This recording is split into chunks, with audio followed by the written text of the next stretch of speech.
All right, I call this meeting to order. Let's see, board members that are present. Looks like everyone's here with the exception of Shannon.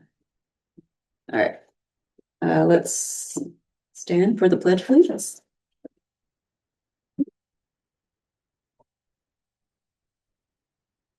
I pledge allegiance To the flag of the United States of America and to the republic for which it stands, one nation, under God, indivisible, with liberty and justice. Lose my voice. All right, has anyone had a chance to review the agenda?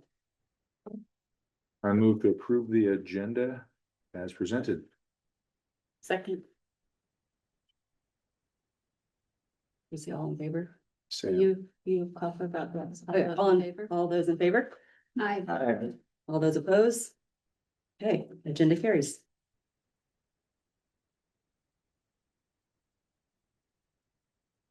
Okay, we are now at the part where we need to call for nominations for the 2026-2027 board chair.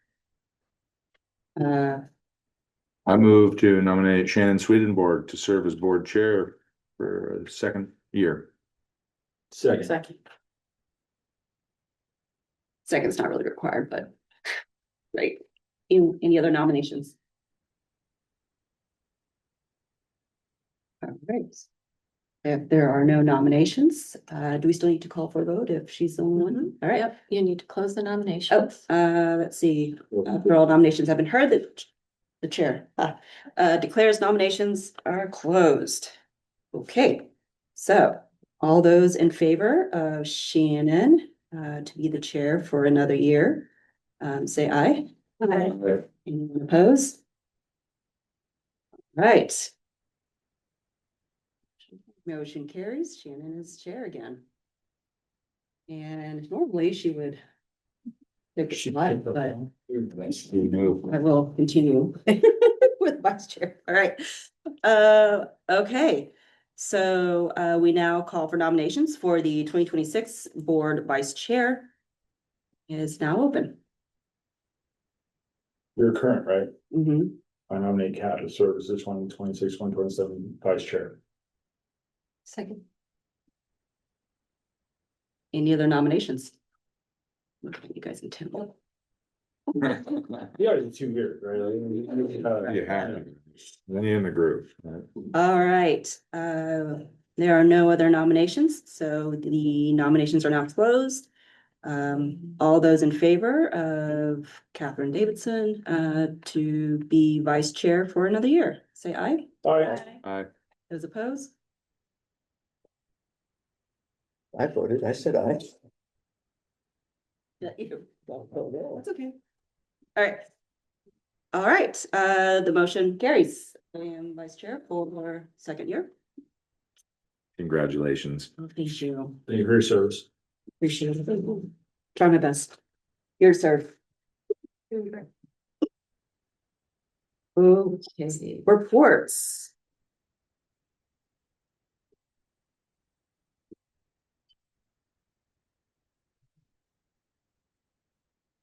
First up, back to school events report.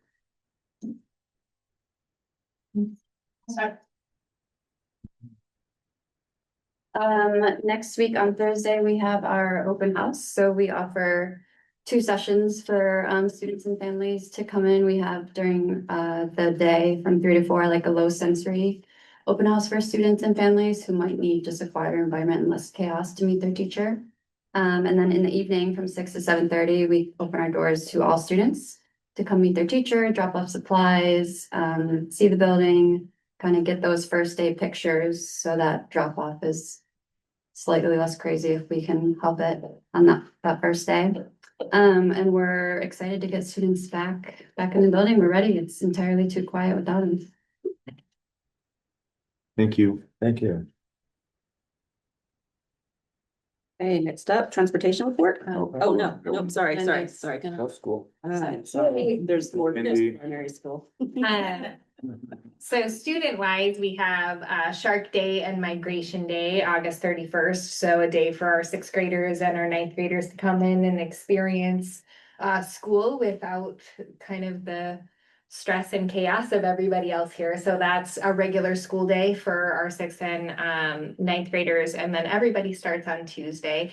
And then we're doing something new and different this year.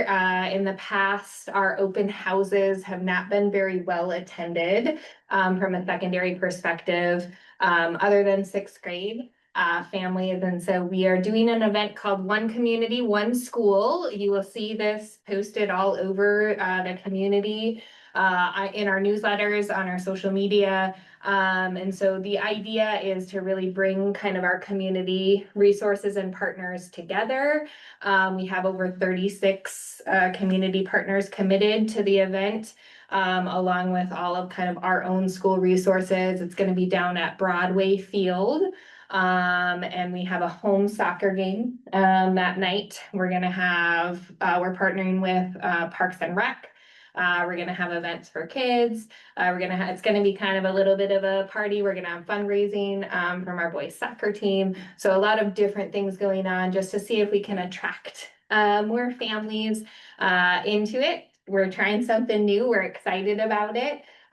We've got our pep band playing for the first time at our home soccer game. We also have a home volleyball game that night, so hopefully we can funnel people back up to the volleyball game. So yeah, one community, one school, lots of real good excitement from our community partners.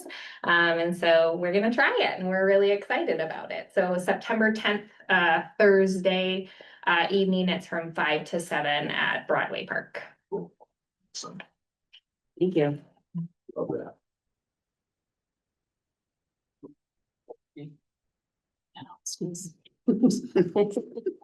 Once I got this. Transportation, please. Hi, good evening. Chris Peters, Transportation Supervisor. I'm excited to start my third year. It feels like yesterday and 10 years ago, all at the same time. So picture of our team here, or parts of our team. We're entering the year with about 19 on staff, which is too short than we were last year. We've got one more full-time bus driver to fill, and someone's in the pipeline to do that. We got 26 vehicles, which is up one from where we were last year. I'll talk a little about that. Our team mission remains the same as it was last year, a safe and pleasant ride for everyone. This has resonated really well, both inside our team and outside. It helps bring a good balance of safety, customer service, and responsible riding with the students. And what I found is it helps to kind of try to bring the kids together in a collaborative environment to kind of work on things together. The other thing that we do is we really embrace and embody the bus as the extension of the school. And that really manifests itself with a strong partnership with the schools and the district office to help deliver engaged students and families in the community to make sure we have a safe, effective, and efficient transportation system. A couple highlights from last year. We did hire 4 new drivers. 3 of them were van drivers and 1 was school bus, kind of a little bit different than we had the previous year. We saw a definite need to kind of extend our ability to reach all 3 edges of the district. We saw some growth in the special education needs, and I'll talk about that this past year. And we really needed some flexibility in our small vehicle routes, and we're seeing that already manifest for this year. And some of the routing requests, we've had to add another vehicle and route already to support some of the special education needs that we have in the district. We also added a new transit van. It's a wheelchair capable van. It also has flexible models so we can transport kids, up to 8 kids. We can also take those kids, seat to seats, flip them up, and we've got storage. So we can do things for the robotics team. It has and also has an ADA lift. Most of our buses that have the wheelchair lift are aging. And so this gives us some flexibility as we look at our bus rotation strategy to have some flexibility in the fleet as we go forward. We're also in the process of finishing training a school bus trainer and instructor for behind the wheel, something we haven't had in 2 years. We've been sending all of our drivers to Beaverton. It costs about $6,000 or $7,000 a shot to train a new driver. So we're going to have some of the capabilities to do the training here, and we'll still send them off for testing. So it's going to help us kind of address costs and build some flexibility into the team. We talked last year about some of the technology upgrades that we were doing, so the new routing software, the MyRide K-12 app that the parents have, as well as the school bus, or the stop arm cameras and the camera upgrades have paid off really well, been well received. I'll talk a little about some of that as we go forward.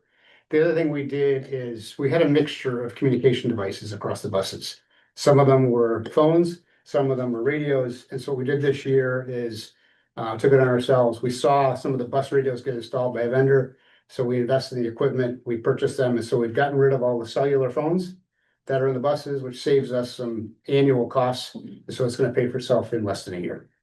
Okay, and now we can communicate more effectively with the schools, and if we have an emergency preparedness or emergency situation, we're all talking all on the same channels with the buses and the schools, et cetera, so we feel much better off and prepared for something like that. And the drivers love it, and we're talking constantly with the elementary school for parents not being at stops. We need some support, and so it's been really, really good that way. Couple lowlights, we actually had 4 experienced drivers retire, so 3 school bus and 1 van, a little bit opposite of what we hired for. But we're in a pretty good situation. We also had 3 prospective school bus drivers not meet certifications, and so they came in, we tried to get them and left. So it's not necessarily an easy thing to do. A lot of different varieties to get people certified, and it takes a while. It's not a quick thing to get people in the tracks. And bus driver staffing is something you hear about nationally. It exists here as well. We also have put together a fleet management strategy and bus rotation. With the budget challenges, we've clearly had to adjust from that, and we're still working through that. But what we've started to do is rotate some of our spare buses so that we're spreading the miles across all the bus fleets. So we're using them and depreciating as much as we can, when we see opportunities. And the last thing we did is we tried the new routing software we had was such a success. The vendor we had a trip software, so we thought it'd be really good, especially as we have a lot of our experienced drivers and management leadership team moving out and bringing it on, is bring trip software so we could have the tablets aid them in finding locations on trips. We learned this summer pretty quickly that was not going to meet our needs. And so we cut that off. We had a fast fail. And so we recouped about $2,600 of our budget back by not finishing that implementation because we knew it wasn't going to meet our needs. So for fun facts and stats, we actually saw, last year felt really busy. And when I look back at these stats, I now know why. We had double-digit growth on some of the key metrics. The number of kids we had riding to school, almost 170,000. We had 10% more trips, almost 600 trips that we took this year. And that ultimately led to about 15% or 230,000 miles. So a lot more than we did last year than the previous year. And last year, when we talked about this, the board asked, well, how do you look at efficiency? We said, it's something I want to go do, but it's going to take some time. But we added a couple of efficiency metrics. The hours we worked in delivering those was up a little bit more, and I'll talk about that. And then the fuel costs, right? So those are the things. Typically, most of everything in transportation scales with miles, but those were up a little bit more than we would expect from just miles alone. The hours worked predominantly is training. So all the school bus training, and we'll make sure keeping the certifications up for the annual training for the drivers. We also had several drivers had some illnesses. It was a really bad year for sickness. And so we had to have higher sub usage, and we had a couple unfortunate leave of absences that were extended that we had to cover for. So those are the things that drove the hours worked up a little bit. Fuel costs, no surprise, we're all feeling this, was up significantly, almost twice as much as the miles were, and we're seeing over $1 or more per gallon in the spring than we're seeing in the fall and winter. Just stuff we can't control. So we're looking at these things. It helps us. We'd love to optimize them, but we really are pretty much focused on scaling to the demand that we've got. So the big question, next slide, where are all these miles coming from? What are we doing and what's driving? So kind of 3 things as we look at 28,000 more miles we drove last year than the year before. Trips, we're up about 10%. So we took 68 more trips. One of the unique aspects of this is we saw more contract trips than we'd seen. About 30 of them were contract trips. So that's someone outside of this organization or the school district asking us to do something. Several of them were Astoria and Warrenton. School district reached out to support them in some trips that they had, whether it was they missed a trip in a planning environment, or they just didn't have drivers or they had sicknesses, and we actually covered some routes for them as well and gave them a route driver for a couple times. So it's been really good in that partnership. We typically look to the other districts to help us train when we didn't have a trainer, so it's good to pay that back and pay that forward a little bit. We also had some private organizations come to us and say, can you do things for us? And if we've had drivers, we've done that. And it's something that Jeff and I and Tony are thinking about is, you know, people are coming to us. Could we use it as opposed to a cost recovery and make a little profit on those? So we're gonna try to build a model around that. It's gonna be a delicate balancing act because we don't want to go create a business that we don't have drivers for.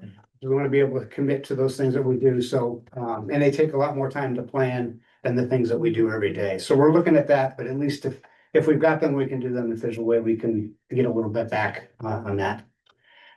Gen Ed routes, we talked last year, we saw an imbalance of how our route structure was shaped. And so we added another route to cover the high school going home, which is where we see a lot of capacity problems and we were short a driver.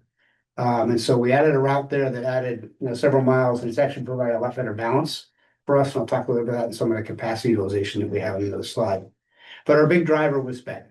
So the McKinney-Vento program, which is if families are impacted in their living environment, they have to move out of district, we're required by law to support them. We were supporting, and then foster families. So someone's have a situation with their living environment, they get put in foster care, we keep them in the district, we have to go outside of district. And we had a lot of that happen last year. We were able to adjust for it. We extended 3 of our existing routes and we added another route to support that. And we were going all the way, we were going to Warrenton, Astoria, Clatskanie, and St. Helens Oh, wow. last year. So that's that. It's a trip. Ridership. So this is something that I've spent a lot of time in. I spend a lot of time all the time with this. But one of the things that I think is curious, well, how many students are we transporting? So this top line here is we are transporting about 80% of our students ask for a ride on the bus, and about 80% of them are riding regularly.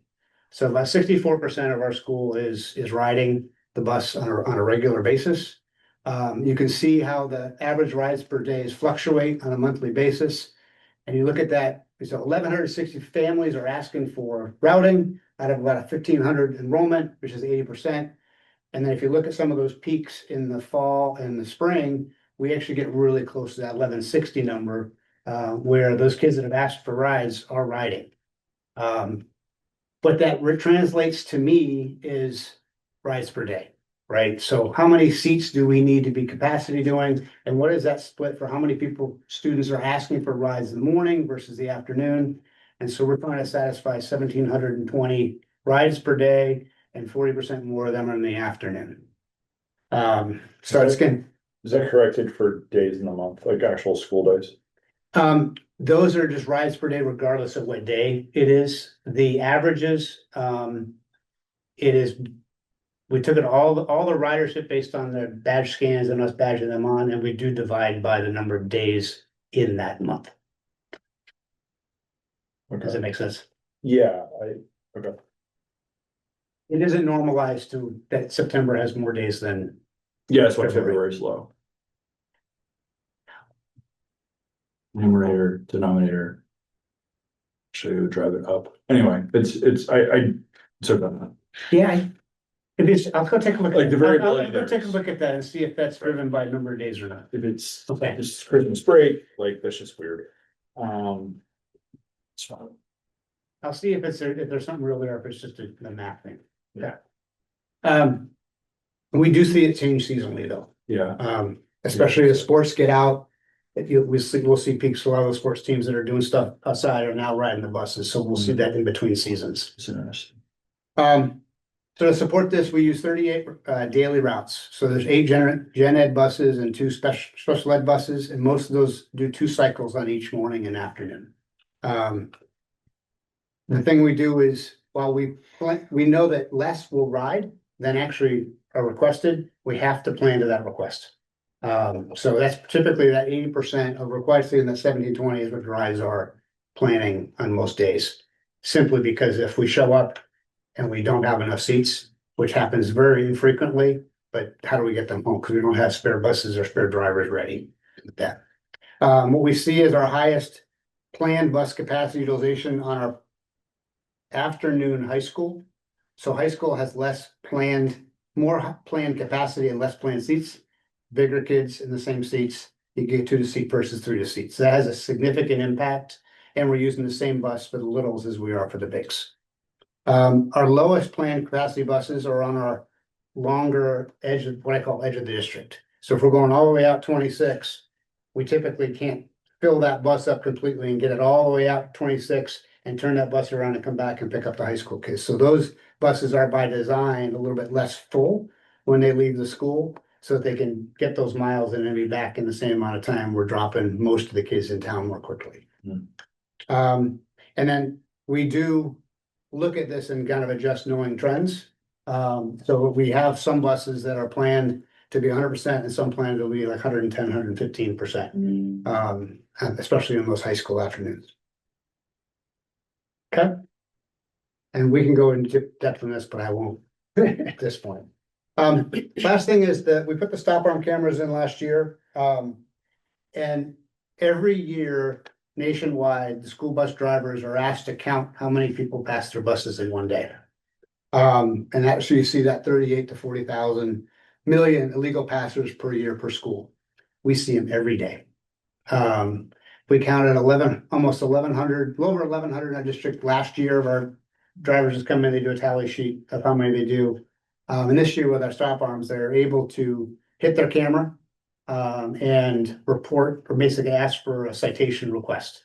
And so with the cameras, we are now able to go in there. If we get enough of the details of the picture of the license plate, we can actually see that we were stopped, the stop arm was out, and we can capture that. We can write a citation and send that image into law enforcement and make a citation request. We get about 20% of what we're seeing is what we're doing citations. It purely is a capacity thing. It's how much time I have to sit down on any given week. But we're getting 5 to 10 a week of citations on top of probably 40-ish a week of what we're seeing and observing. We also have been working closely with Oregon State Patrol. They actually follow one of our buses on 101 and they will stop people. I've seen them pull over 3 or 4 people at the same time. I don't know how they do that, but they get them to stop and they get to talk to all of them. And they've issued over 50 tickets this year just on that. Seaside has done some following. And we're starting to build our relationships up with Cannon Beach and Gerhardt as needed. We see most of it in Seaside and most of it's on 101 or on 26, which is OSP governed. But it's been really good. We know that every single citation that we write does not result in a ticket, nor is that our goal. But they all have conversations.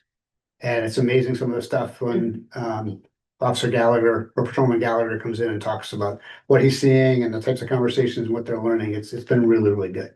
And we know it helps improve safety. I will say our drivers, we've had a couple this year where we actually see illegal passers with students present. And that is a scary and infuriating situation. Because you really are helpless and you can't do anything while you're in there behind that. But it happens so quickly, whether a kid crosses too quickly or someone does. We've seen them stop and then move forward as other kids are coming across, and so they treat it more like a stop sign and a stop light, and so a lot of that's just awareness. So it's been really, really good to have those there, and I appreciate the investment that the district made in doing that. We're sharing what we're doing. A lot of districts don't have this yet. We're gonna add 2 more stop arm cameras to 2 more of our spare buses, because as we started doing that rotation, we found that some of the buses we had on routes didn't have them. And so this will give us more flexibility to keep the safety up while extending the life of our buses that we thought we'd be selling quicker. That's what I had. Any questions? Can you go back to the first slide real quick?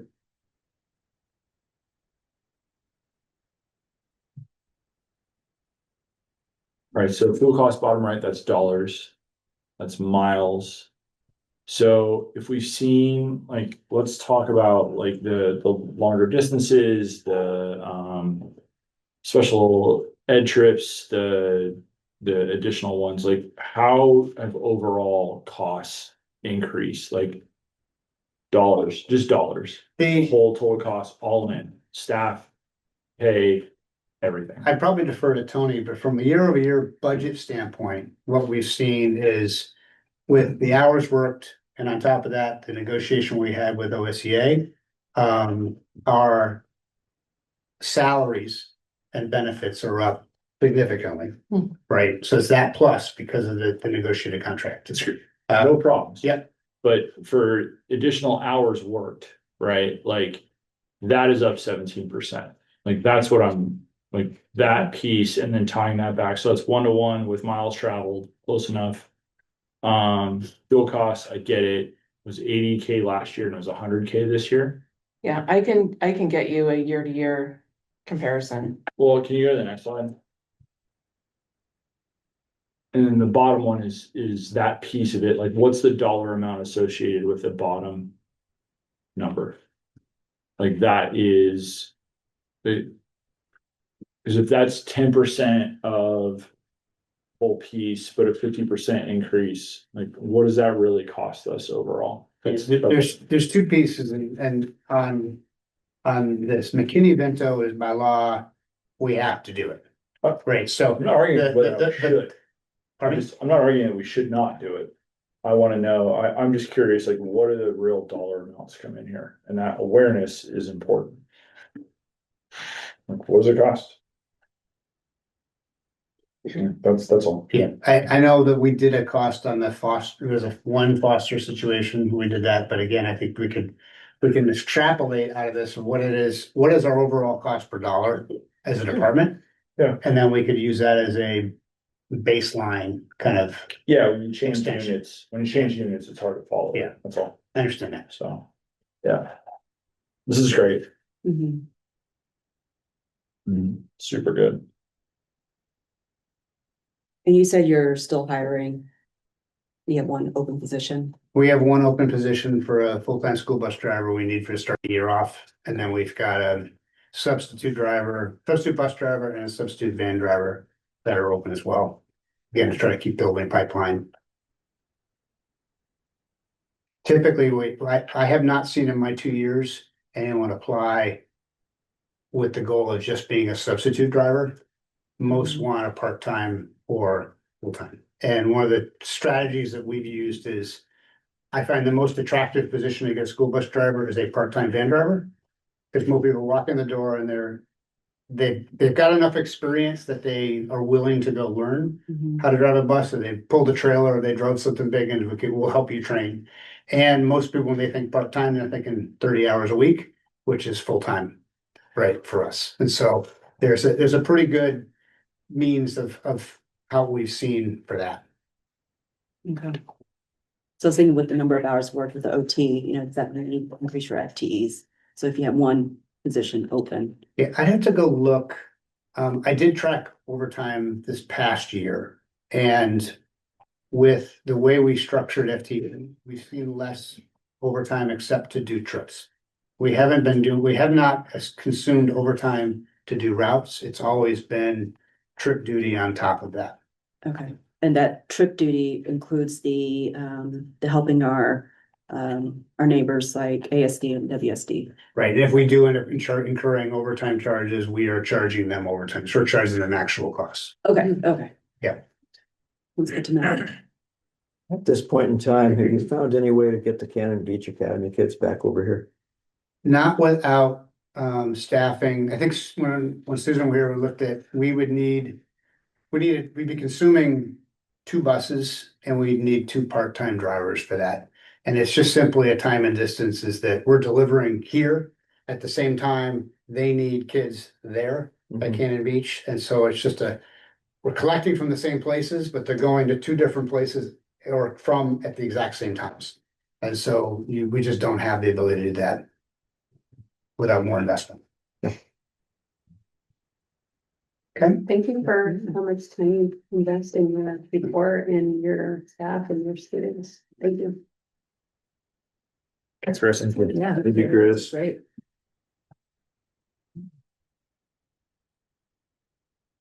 Oh, Hi, I don't have a presentation today because it's summer and I figured, seeing what we're all doing right now, probably, although interesting, it's yeah, lots of video games and whatnot. So I think everybody's excited and anxious and all the feelings to start school. Really excited to have some shifting in teachers and administration, and happy to see you here, Mr. Roberts. And yeah, we're looking forward to the school. Sports are in full swing, daily doubles and all the things. So yeah, I think it's gonna be good here. That's all that I have. Thank you. And this is your junior or senior? It is my junior year.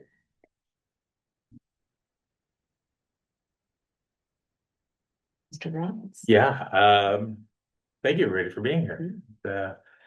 Is I told Tony on the way in, and I don't typically get too rattled or too nervous. I think maybe the first time I stepped on the field as a head coach with a whistle around my neck, or the first day as principal, and kind of excited and want to do a great job. And so there's a little nerves that come along with those things. So bear with me today, and I'm going to keep the superintendent report brief, as there is some other business tonight, and want to talk a little bit about Senate Bill 141 at the conclusion. But 45 days in, all is well. I kind of gauge that like the newness by the amount of people in the community that ask me, "How's it going?" Right, that is starting to wane, and so typical response is kind of feel like I'm drinking from a fire hose a little bit right now. So, but all is good. It was really great to have our administrative team back in the building on the 3rd. We had a chance to meet for the first time as a collective group, and with some new additions on the 10th, and set some things in motion, really around the work that we're going to get done this year jointly with a really focused, pre-K-12 look, and being really intentional about that. So we're, I think, as a group, excited about that opportunity. It was really great to have an opportunity. We had all of our new teachers here on the 17th on Monday. So thank you to Chuck and Kat for being here, and appreciate it. And really awesome to be able to introduce them to the district on their first day, and to introduce their colleagues across the district to them. It's super exciting, and what a dynamic group of young educators. That's, I think, the cool thing about this is the dynamic in having a new science teacher that is relocated from Pittsburgh after 22 years in a career in Pittsburgh, and having some of our teachers that are their very first job out of their teacher ed program, which is really cool. And then to see some of their colleagues unsolicited show up to support them on that first day is really what I think continues to make Seaside really special about each other, their colleagues looking out for each other, and approaching this from a holistic view, and walking alongside all of them is really cool. And then Monday is kind of our kickoff, which is, frankly, it doesn't get any better than next Monday. It really doesn't. It's really fantastic to welcome everybody back in the district, and be my first time, although I've spent a number of years with a lot of them, but my first time to have that opportunity. And so this is my subtle reminder that we will hope to have everybody here at 6:30 a.m. on Monday morning to serve breakfast. And I know it is something that is greatly appreciated by our staff and everybody across the district, and to have you here and included, and continues to be super important. And it's a tradition that I look forward to continuing for hopefully many years to come. So, And where's the location that we should? it'll be here. So the kitchen, the district kitchen, which is located in this building on the bottom floor, is where we will meet. Brian has reserved pancakes. He is the master pancaker, so that there'll be plenty of opportunity to dice fruit. Oh, yeah, Jessica will have jobs for all. Oh, there is, without a doubt. I'm on eggs. I got the eggs. So I've taken care of that last couple of years. So eggs and pancakes are covered, but there'll be a lot of other opportunities. So appreciate everybody making arrangements to be here on Monday morning. That's what I have in regards to superintendent's report. And so the next item is, and you may or may not have heard a lot about this. I know we talked a little bit about it during the application process, but Senate Bill 141 is relatively new legislation that is centered around accountability for all of Oregon's schools. So I have committed a pretty significant amount of time over the course of the summer trying to really invest in understanding what this looks like. And I think there are some really great things. There are some things that have still continued to bring a lot of confusion across the state because it is still being built as is being implemented, which always creates concern. But I do believe in a lot of respect, they have managed to set some framework in place for us to get ourselves pointed in the right direction. I think there is never a situation where we are going to be concerned about accountability. I think schools should be held accountable. The mechanisms in which we use to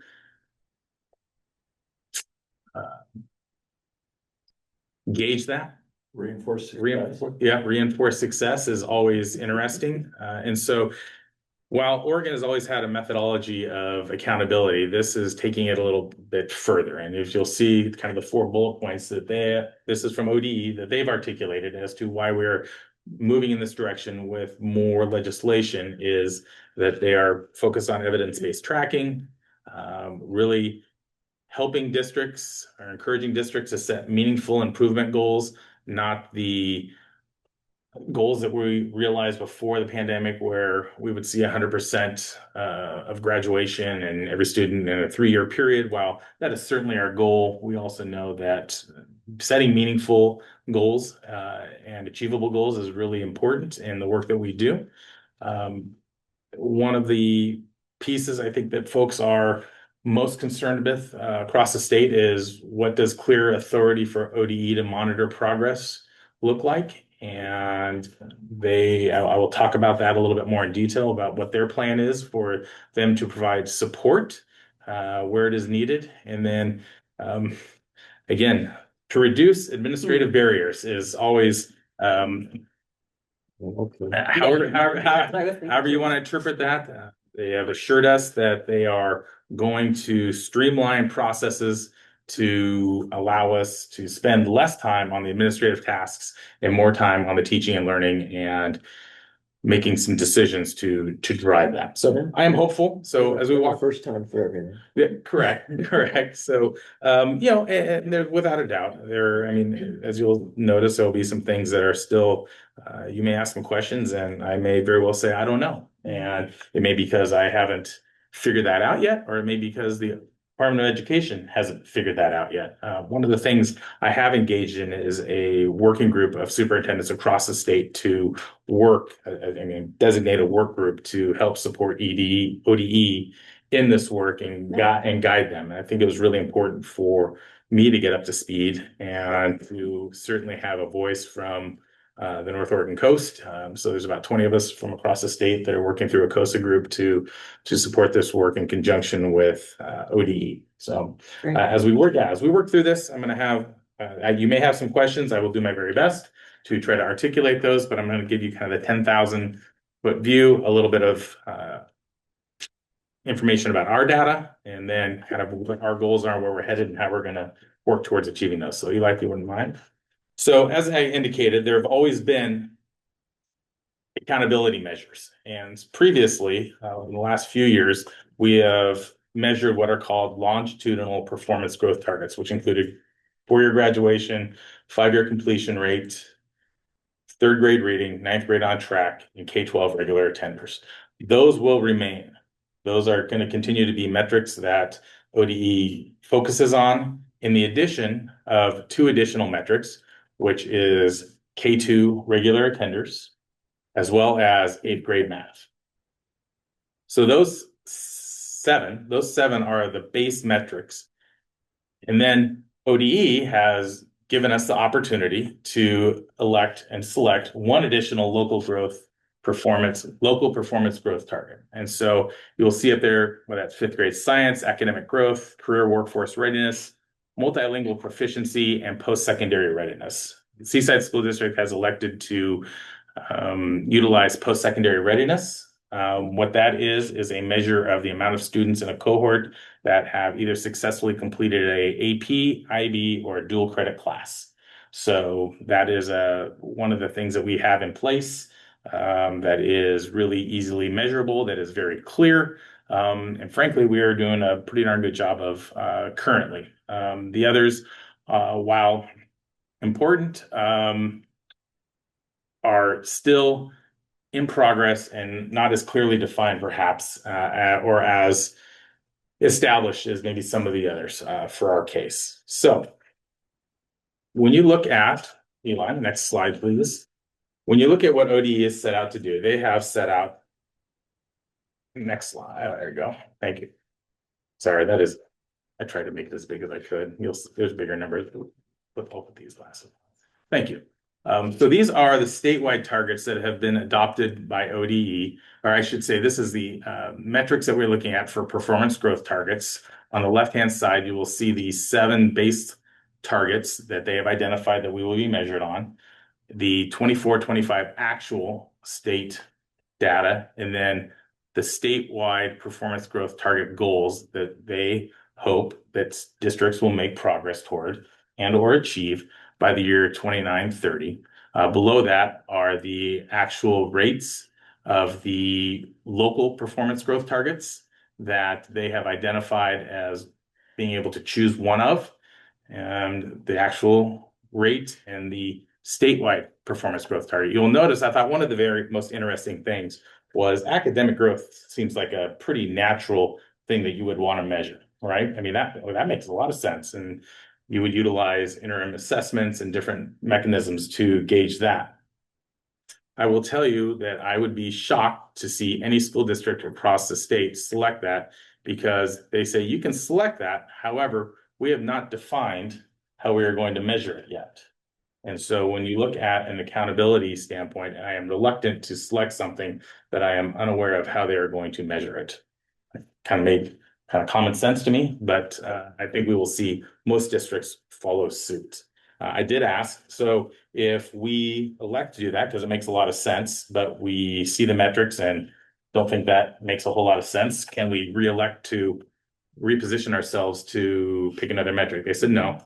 I said, it's okay. So we're gonna go in a different direction then. So I know what we're working with. So the next slide has, can we shrink that one? I think I made that one big enough to, there we go. Thank you. So this is actual data. The green columns are actual data. So the first column is our actual data from the 24-25 school year.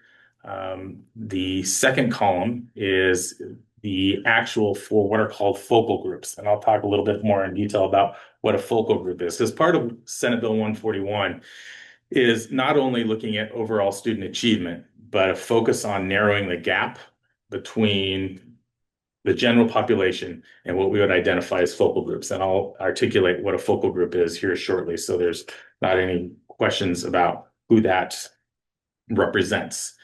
The 24-25 SSD, that is the actual difference in percentage of the general population and the focal group achievement in the school year 24-25. Well, I think it's probably a natural question is, well, why aren't we using the most current data we have, 25-26?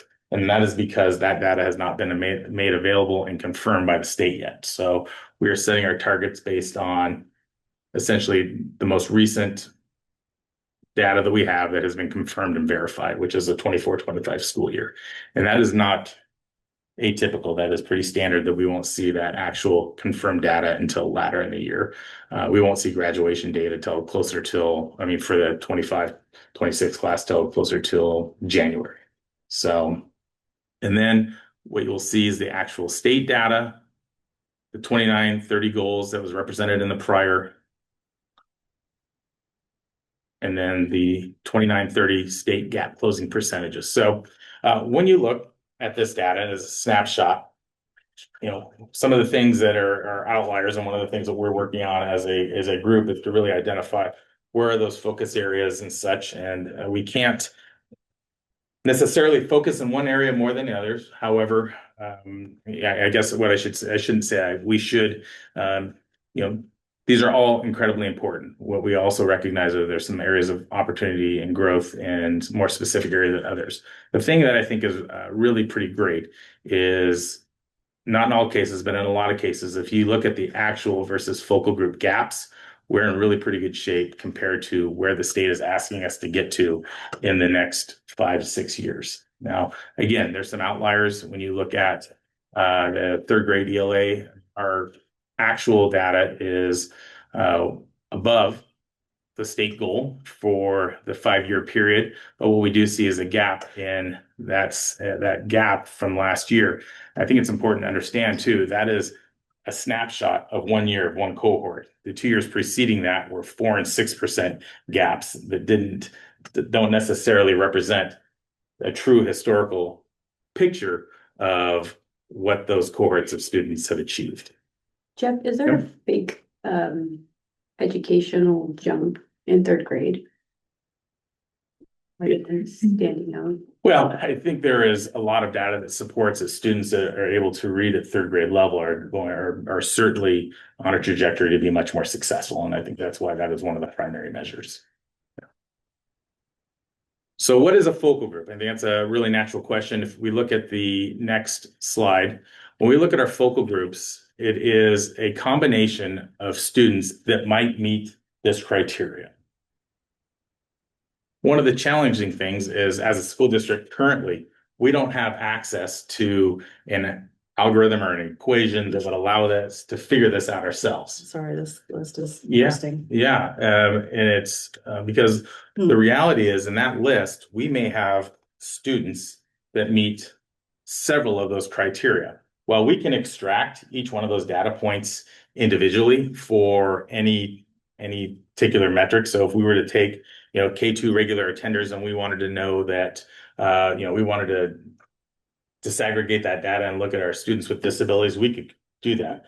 But the challenge really arrives when we have a student that perhaps is identified as Hispanic or Latino, is also a student with a disability, a student that is also experiencing houselessness, and they're experiencing poverty, right? All of those things are going together, right? Which is truly a number of our students in this district. It's really difficult in not having an equation to be able to identify that specific metric.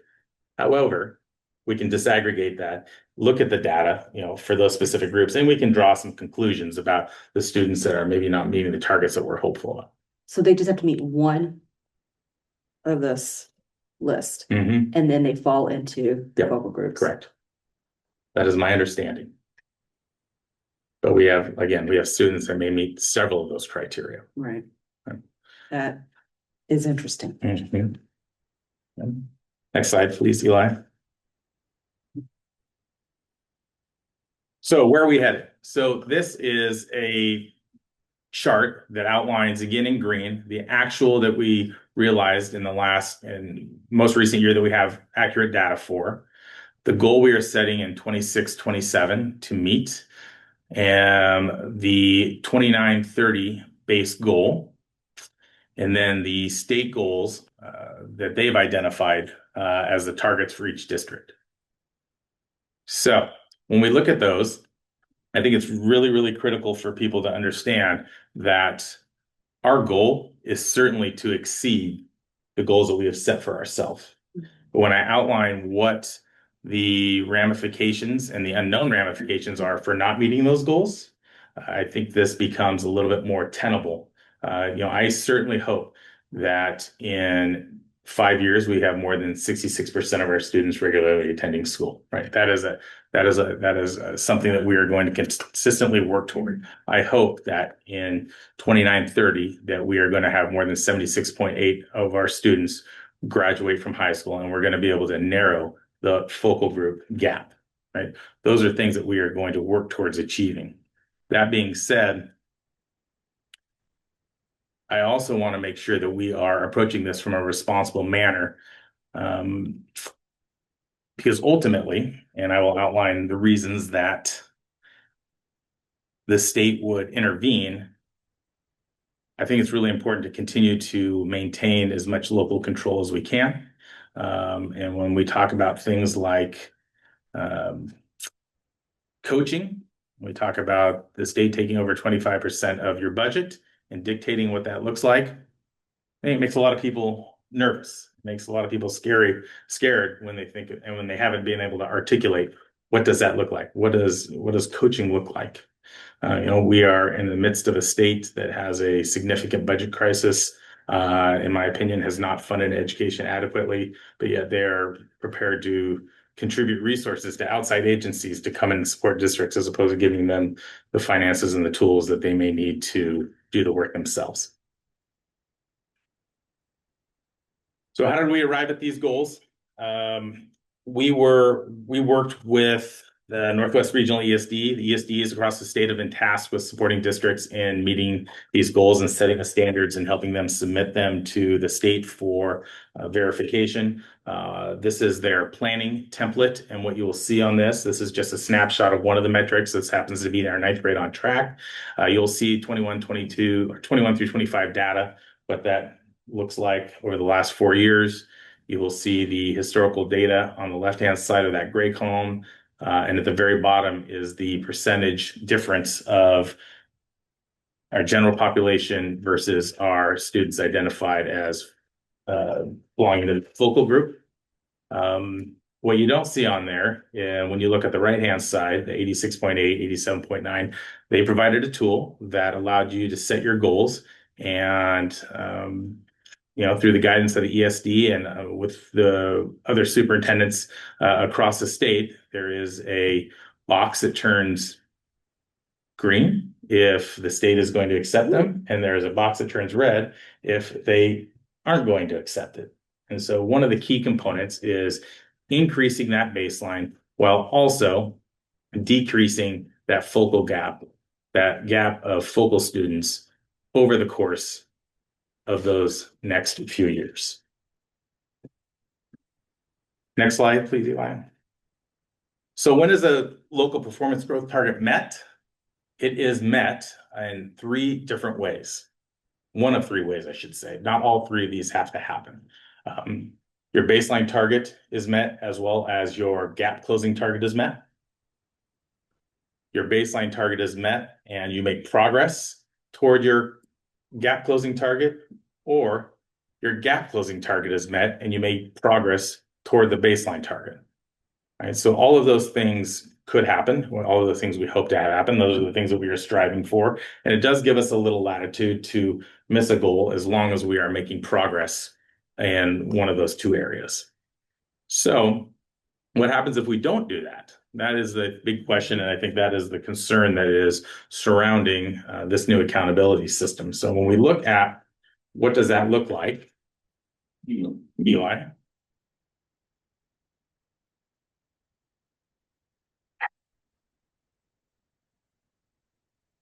Directed coaching is the first step. So after 2 years, if we have not met a specific metric 2 years in a row, we are going to have directed coaching available to us. Not optional. It is going to be directed towards us where the State Department is going to provide us some coaching.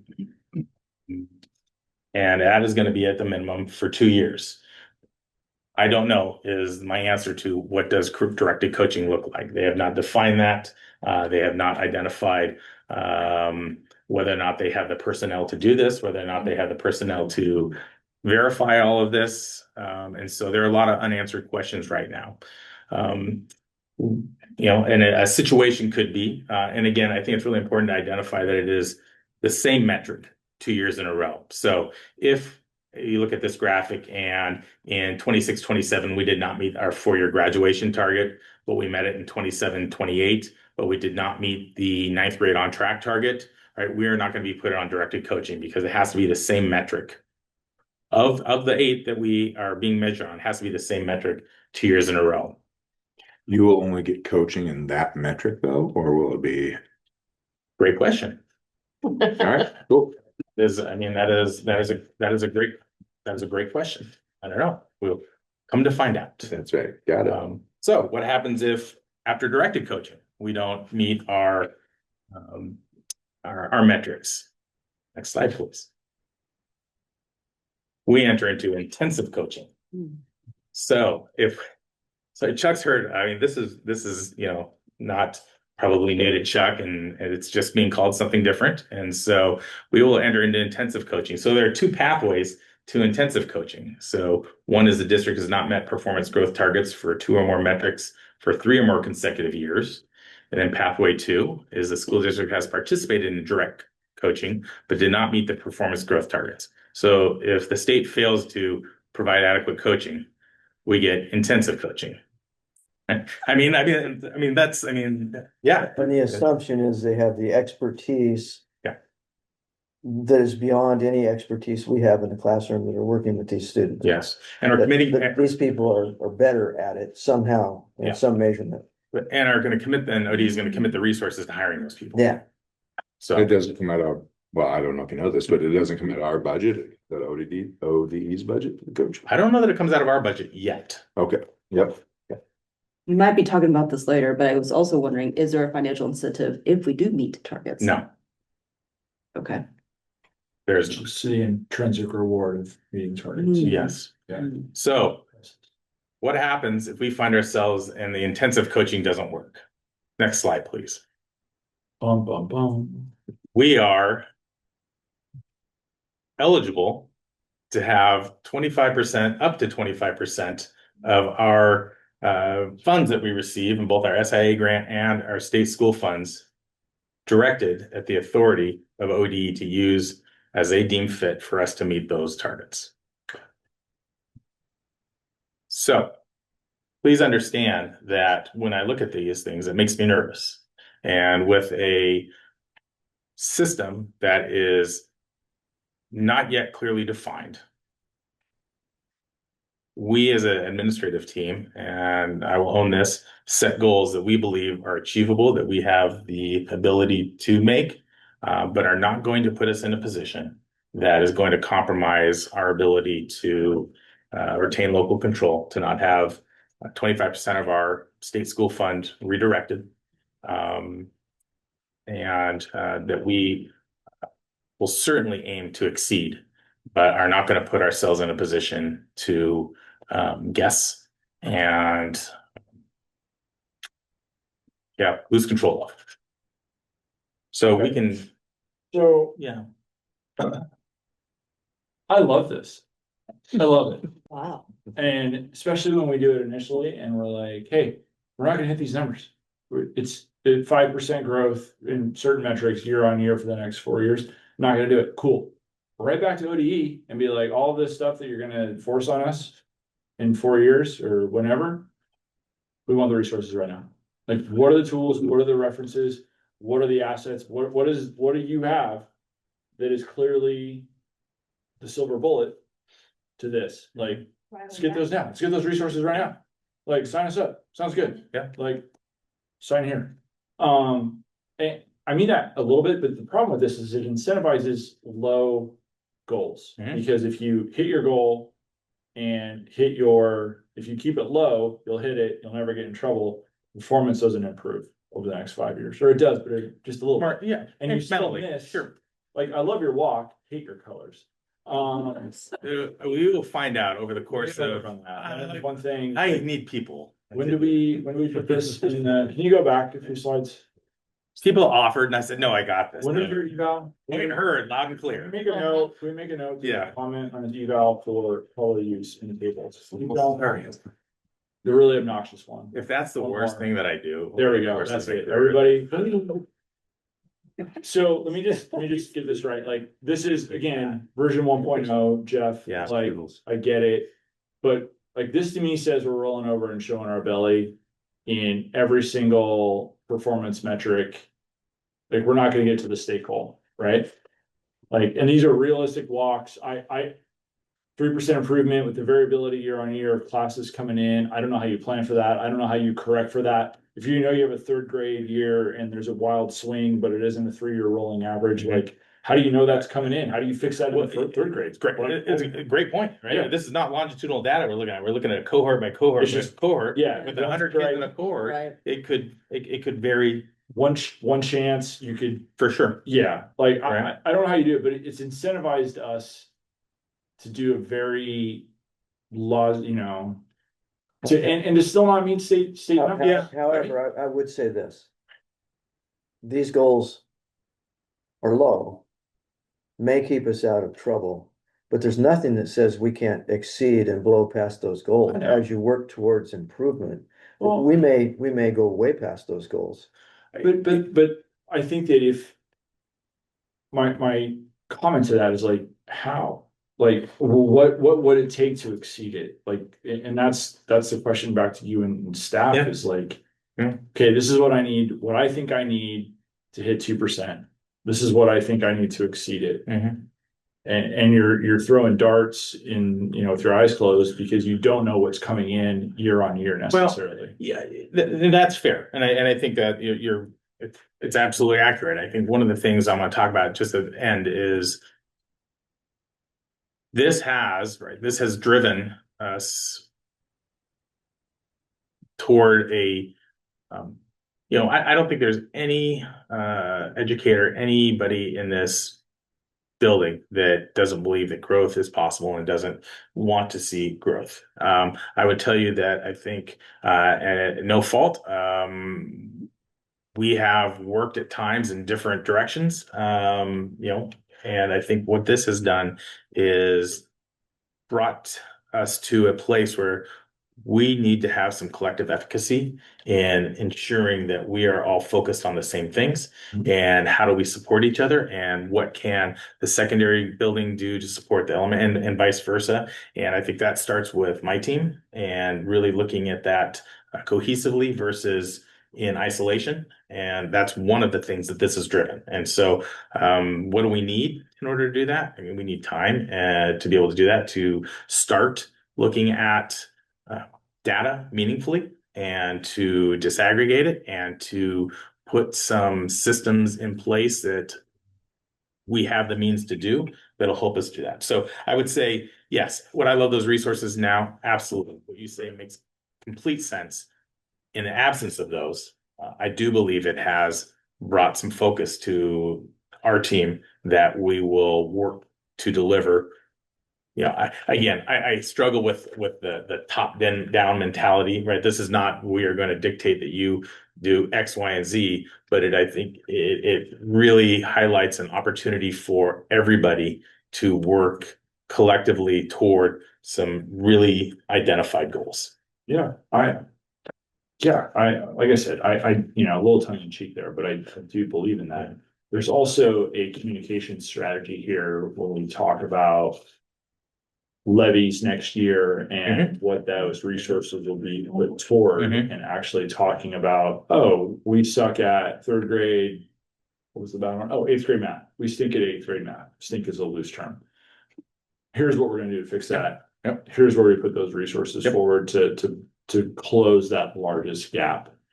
Well, and I'm hopeful, right? I'm hopeful that the work that we do helps us identify that and make progress toward that before the state does. Because I mean, to Chuck's point, I don't believe that they have anybody smarter there than the folks that we have in this district. And send your budget in and be like, hey, tell me what you would do. It's like, okay, like that's great, but I would be surprised if there's some silver bullet.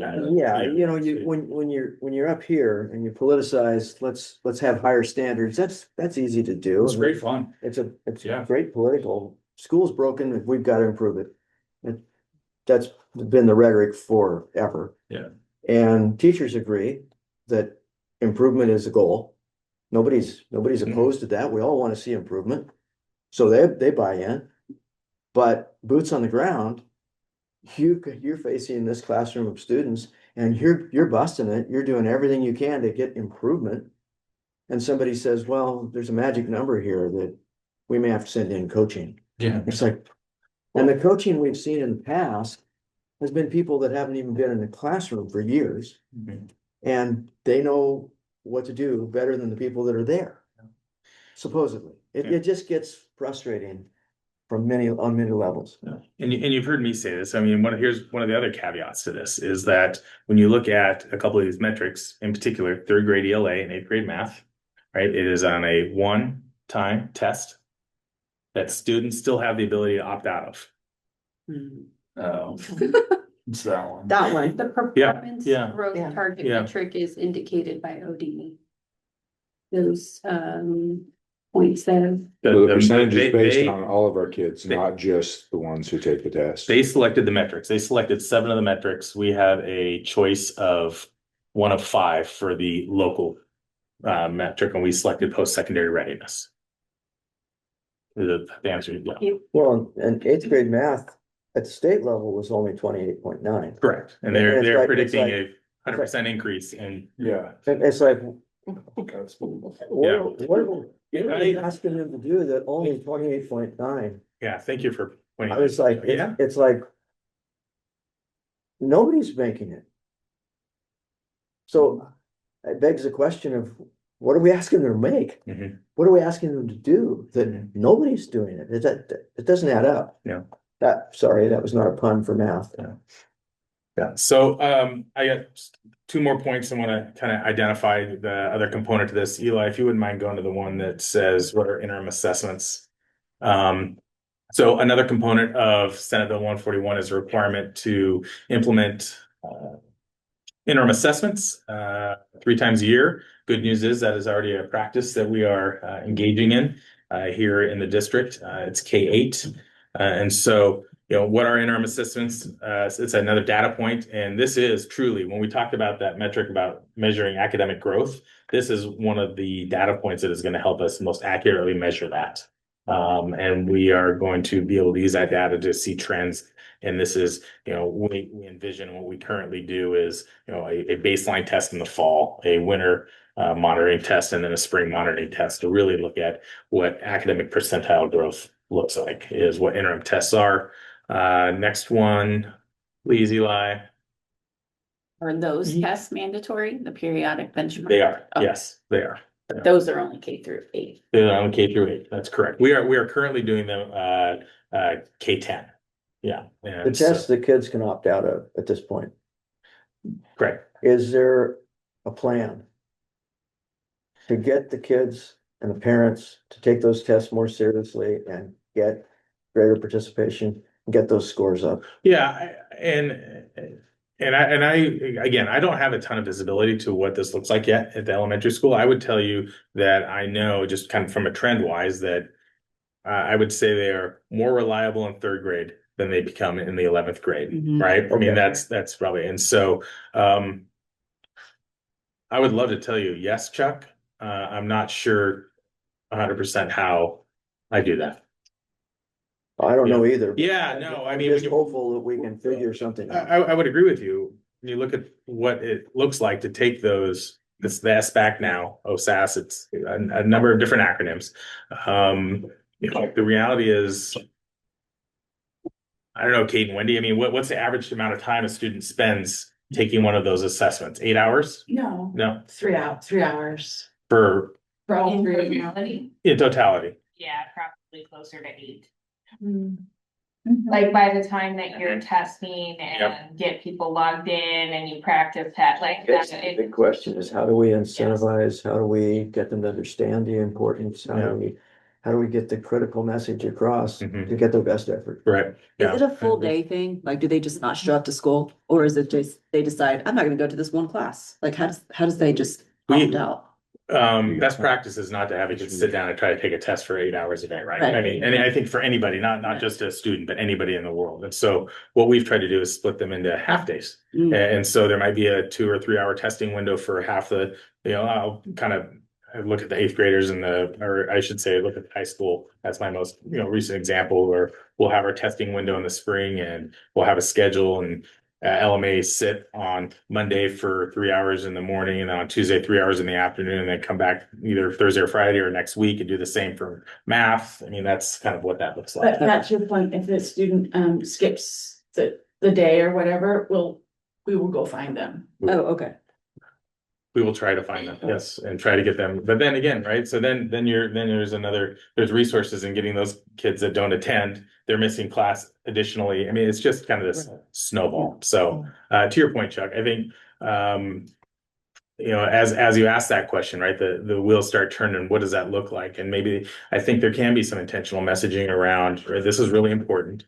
This will keep us from having resources diverted from the places that we deem that are important. So yeah, I think that is something that certainly as we get into this, what that looks like, and we won't be the only ones pondering that question, and leaning on other folks in similar situations to I think 11th graders can understand that message clearly. Yep. Third graders may need a different approach, Sure. but And you need parents for opt-out in their beginning grade if they're We do. opting out. We do. We do. Wait, so a parent Yeah. I'll go opts ahead. out? Okay, so Oh, the parents can opt them out. Mhm. got it. So as a student, state testing is more of a like nuisance and really irritating because you have a schedule and you're trying to do classes, and a lot of times, most times in high school, class isn't halted when you're testing. So when you have a thing that's presented to you as optional and you get there and they're like, or like they're like opt-out forms and whatnot, it's like, well, I could spend the 3 hours later that night doing homework Mhm. after sports and extracurriculars and all that stuff. Or I could opt out of a test that's gonna take 3 hours for me to sit in a gym.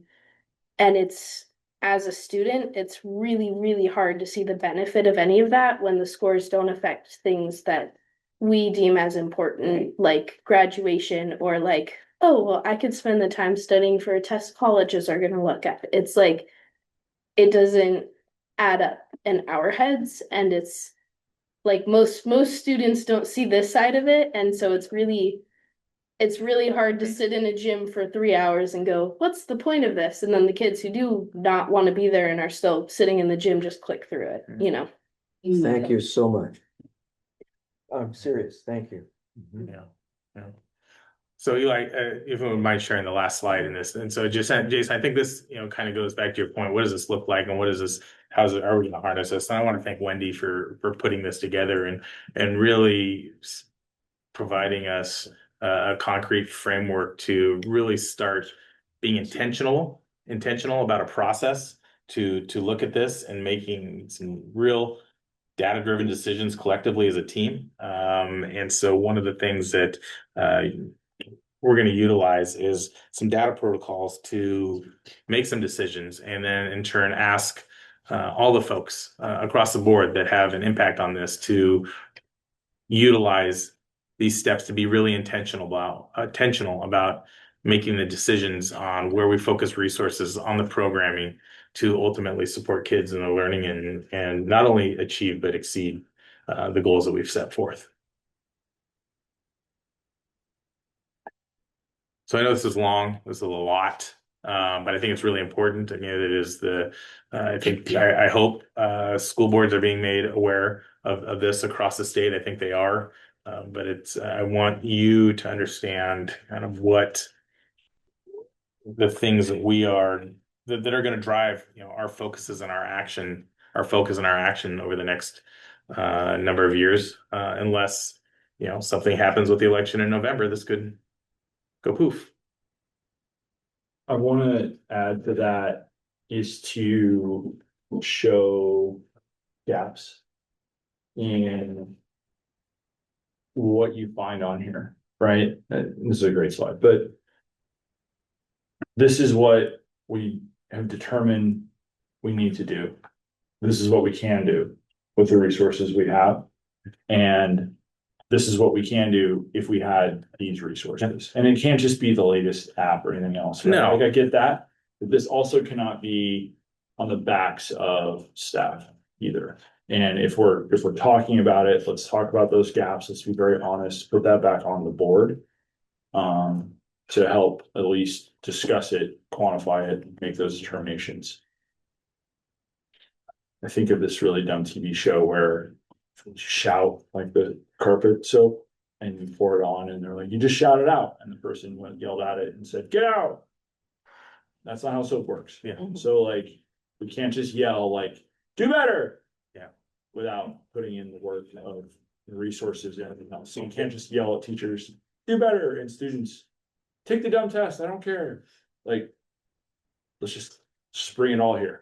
Without a doubt, my intent is not to yell at teachers. Yes. Yeah, let's I hope I'm gonna try to make it through the first 90 days. That was a commitment I made to myself. And I'm making to them publicly, that is recorded for all eternity. So, Well, you did say try. yeah. Yeah. It was I'm not gonna set the goal too high. I don't want it. But yeah, I think you're exactly right, Jason. And I think that's why we're trying to be really intentional about this, is identifying not a, hey, go do better, but what are the resources? What are the FTE? What are the programs and what are the things Yeah. that we need to drive this work? And so, and it is not intended to be me telling the building principals, telling the teachers, telling the instructional assistants, telling the custodial staff how this is going to go, right? This is a walk alongside each other and let's make some collective decisions about how we move forward. And this starts now, Yep. yesterday. Yep. I have those goals are going to be submitted by August 31st. Great. Just wanted to make sure that this isn't a PE requirement that's gonna be 10 years down the road that we gotta like they add, you know what I'm saying? You I do know what remember you're that saying. one? Yes. So- Yes, yeah. I just, as it starts now, then it's, here we go. Rubber meets the road. Got it. Yeah, change is, well, it's a constant. Yep. So thank you for Thank you for Listening. sharing this. Mhm. This is an important work. How, if I can ask this Yeah, question please. now, how has that transition or that addition of additional credits to our current group right now, right? We added the financial classes. and- Yeah, the college and career readiness and the personal finance program. How has that gone? Yeah, I think I think it's been I will tell you the personal finance class is, I think, better well received than the college and career readiness component class. I think one of the things that, there is a tremendous amount of resources around personal finance that we are able to implement and utilize. And we know that a lot of our students aren't necessarily receiving that in places other than here. And so that's really critical. I think they're very receptive to it. I think one of the things that Wendy and I have talked about is when reevaluating where that college and career readiness class falls. It fell naturally kind of based on schedule availability as a freshman and the requirement to get those students in that. I think that's going to be, I think it can be really cool. I think it could help a lot of students find some direction and give them a pathway to determine what their success is. But it's still new. And so we got to figure out what that looks like over time and there aren't as many resources to support that and to support staff in delivering that.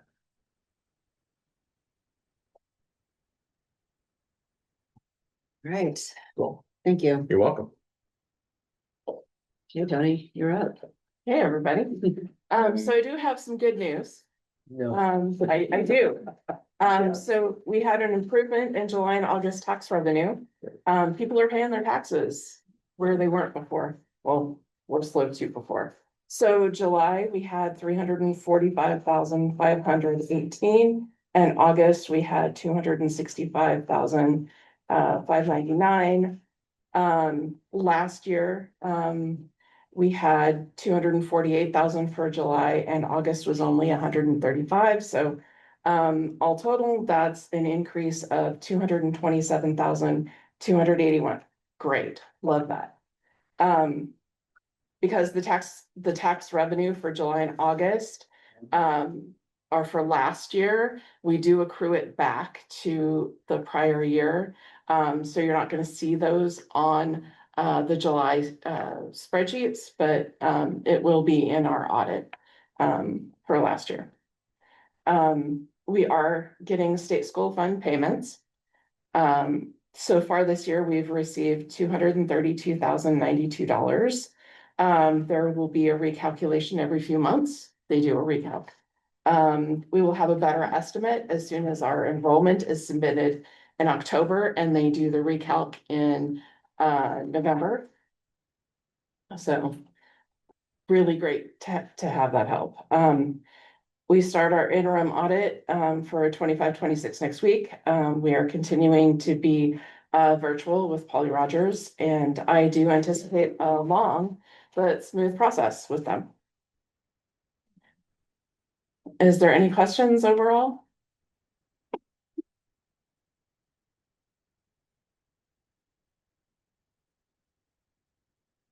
Okay. All right. We do an end of year wrap because these numbers are now reset for this year. 27. Yeah. What was the last one for June? Was it June? Was that the last? So, May, I believe there was one for June, but, they're not audited yet, and we didn't have July and August, and timber revenue hasn't come in yet. So, June wouldn't be an end all be all for the end of the year. So, but we can get those for you as soon as, our audit's done. Okay. You may not know, but do you know what our progress is on cleaning up payroll? We are in the midst of the audit for payroll. We have Lem at ESD hired to do that, and we have a weekly check-in. And it's going good so far. Going good. Yeah. Okay. Thank you.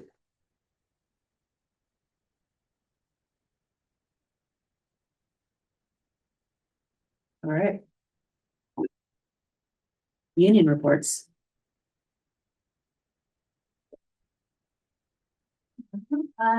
Great. So SEA just went to, our big regional conference, which is North Oregon Regional Conference. So we got to actually sit down with all the unions from 13 other areas, all the way south, all the way over to, St. Helens, Capus area. So it's really nice. We get to swap stories and share and commiserate together, as well as like, oh, we kind of sat back in our little corner. We're like, we said, how many new hires does everyone have? And I will say, Seaside hands down has the most. It was really disheartening as teachers to hear districts that have 25% staff reductions not being able to backfill positions. There's a lot of fear going on with teachers right now because the market's just going to get hotter and hotter for those people looking for a job because the jobs aren't there.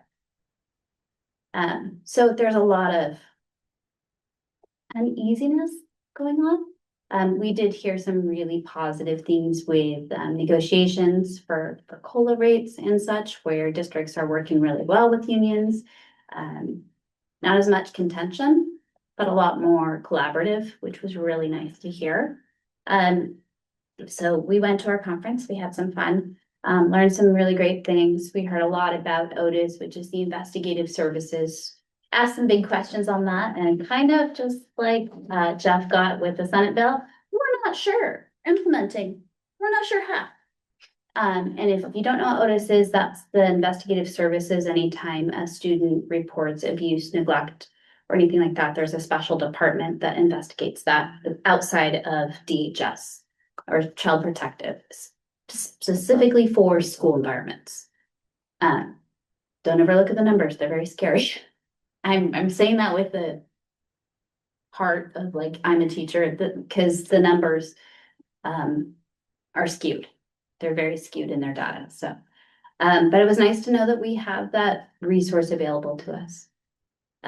We are still, it was great this summer to see a lot of Jeff. I know we met quite a few times this summer over our grievance. We're pretty happy with some of the outcomes that are coming out of it and giving time to get everything working, fingers crossed for this upcoming year. We're happy that Willamette ESD is taking over payroll. There's some other things in there. But also we are really curious about when that audit comes back to look at it, to see how we did and what things can be improved. And I know that that's a shared interest. Between everybody. We are also concerned with funding and the budget, of course, as this is a negotiation year. We also understand the deficits and everything involved with that. But also, like, we are here, please use us to help get word out about the levy and tax options. And we want to put our name out there with you. We want to put our face out there and say, this really isn't new. This was something that was already there. So we're excited to work together. We're excited to see administrative changes and shifts and all of that. I'm nervous too, to be honest. We're all super excited to come back. As you can tell, I'm not normally here. That's because my partners are off doing fun things tonight. But all of us are excited to come back. Some are already back. we did have the new hires on Monday. And I was excited to see all of them. As Jeff said, it varies from brand new baby teachers, as we call them, up to the experienced, and to see some that are seaside come back. So that was very exciting, and all of the good feelings there and the energy. So I think we're coming back well rested, I hope. But also like some of the things that Jeff's talking about with Senate Bill 141 are very scary for us as teachers. Because as you mentioned, we don't want it just to be fix it, put onto the teachers. And as a teacher who does give the state test every year, it's difficult. It is 2 weeks of language arts class. Okay.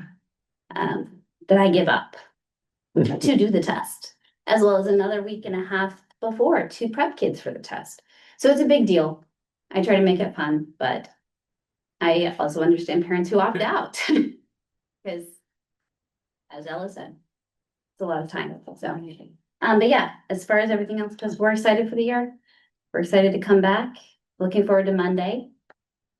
We might not be bright-eyed and bushy-tailed, as most of us have turned our alarm clocks off. But again, just excited for the new year, new faces and returning faces. So, yeah, over there. You mentioned the levy. Yes. I'm old enough to remember when all the schools in the state had to pass operating levies locally Mhm. every year or two, or whatever the time frame was. And that was always difficult. And the unions would often work hand in glove with the district and be feet on the ground, knocking on doors, handing out flyers, talking to people all over town, canvassing. I hated it, but I did it. Because that was what we had to do. And we may be in a similar kind of situation for this particular levy.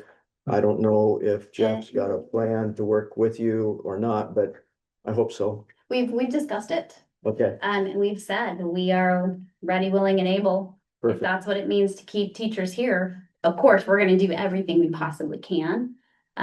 We just ask that people know where that money for the levy is going toward, Sure. not just keeping the lights on, but like specifics. Yeah. We need to be able to tell people, what's this money for? Oh, it's not just a lump sum, but specifically, here's where it's going.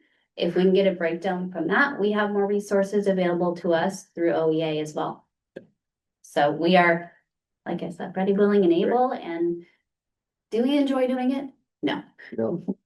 But will we? Absolutely. Because we want to keep as many teachers available for students, as many IAs, as many custodial, everything. Sure. Thank you. Thank you. Great, thank you. Do we have Megan? Excuse me. Yes, sir. Okay. All right, we have English learners annual report. Good things today. Every year the state of Oregon requires, I don't mean the state of Oregon, I mean ODE requires, they produce a report on the state of English learners in Oregon. And they require that report to be presented to the board. So this is just a standard that we have to do every year. The report that is in your packet, it is based on English learners across the state of Oregon. However, in our school district, we are particularly aligned with trends in the state. So I think that it's an interesting report. Like Oswego is not going to have the same type of EL trends that Woodburn does, but we tend to have the same things as the state. So in this report, there are 3 areas that we're supposed to, present to you guys, demographics of what an EL learner in Oregon looks like. An EL learner's participation in targeted programs like SPED or TAG, and their language development, meaning their language proficiency levels. Eli, next slide, please. There are four, ODE has named 4 categories of English learners. A current English learner is somebody who is actually in an ELD class, taking ELD classes. A former multilingual learner or English learner. They've exited ELD. They met on the SBAC, which is the test that they take in the springtime to determine their eligibility. An ever English learner, which includes both current and former. So any student who has ever had an ELD class is considered an ever English learner. And then never English learners. Those are students who are native English speakers and don't qualify for ELD services. Next slide. There are 4 models of English language development instruction. Sheltered instruction is where teachers are, general ed teachers are scaffolding their lessons to accommodate the needs of English learners. There's a pull-out model where students are pulled out from their general ed classroom into a language-specific class where they're not just learning English, but they're learning the language of English. There's integrated ELD where teachers have been trained to design their general ed lessons with an English learner in mind. In other words, not only is our new chemistry teacher going to be designing his chemistry classes around the state standards in chemistry, but he'll also be looking at the language proficiency standards as well. And he'll be thinking and anticipating what his English learners need in the classroom to be able to demonstrate their understanding of his class material and be able to demonstrate production of that material. And then there's an ELD class period. That's a dedicated English language development class. And I can tell you that in our district, we have, we use kind of all of these models, primarily at the elementary school. Students who are eligible for ELD services are pulled out for a half an hour lesson. We train all of our teachers, with the exception of maybe 3, I think now, who haven't been trained, in an integrated ELD model called Constructing Meaning. We're currently training we have 9 new hires this year that are currently being trained in Construction Meaning this week. And then we have ELD class periods. We have an ELD class period for our EL students in the middle school, and we have an ELD class period for our students in the high school. Next slide, please. Oh, there you go. In Oregon, 12% of all students in Oregon are current English learners. That's pretty significant. 19% of all students in Oregon are ever English learners, meaning at one time they were eligible for ELD classes and then have been exited the program. Between 2019 and 2025, overall statewide enrollment declined, while the number of English learners increased by 20%. So our general population is declining, but our English language learning population is increasing. Recently arrived students, those are students who have come to the country within the last 18 months. In the last 2 years, our population of recent arrived students has increased by 56%. Last year in 26, we had 47 recent arrivers here in Seaside. That means that they have been in the country for less than 2 years. They come to us oftentimes with interrupted schooling, but significantly like no English. So that is that population is increasing. Approximately 77% of all English learners across the state of Oregon are Latino. That's true here in Seaside also. The majority of our English language learners are also Latino. Next slide, please. This is another one of those inverse relationships. The majority of English language learning happens at the elementary school. And that's because we consider language acquisition for academic language to take about 7 years. So those are going to be your elementary school years, kindergarten through 5th grade. As those elementary students are exiting and they become, former EL students, there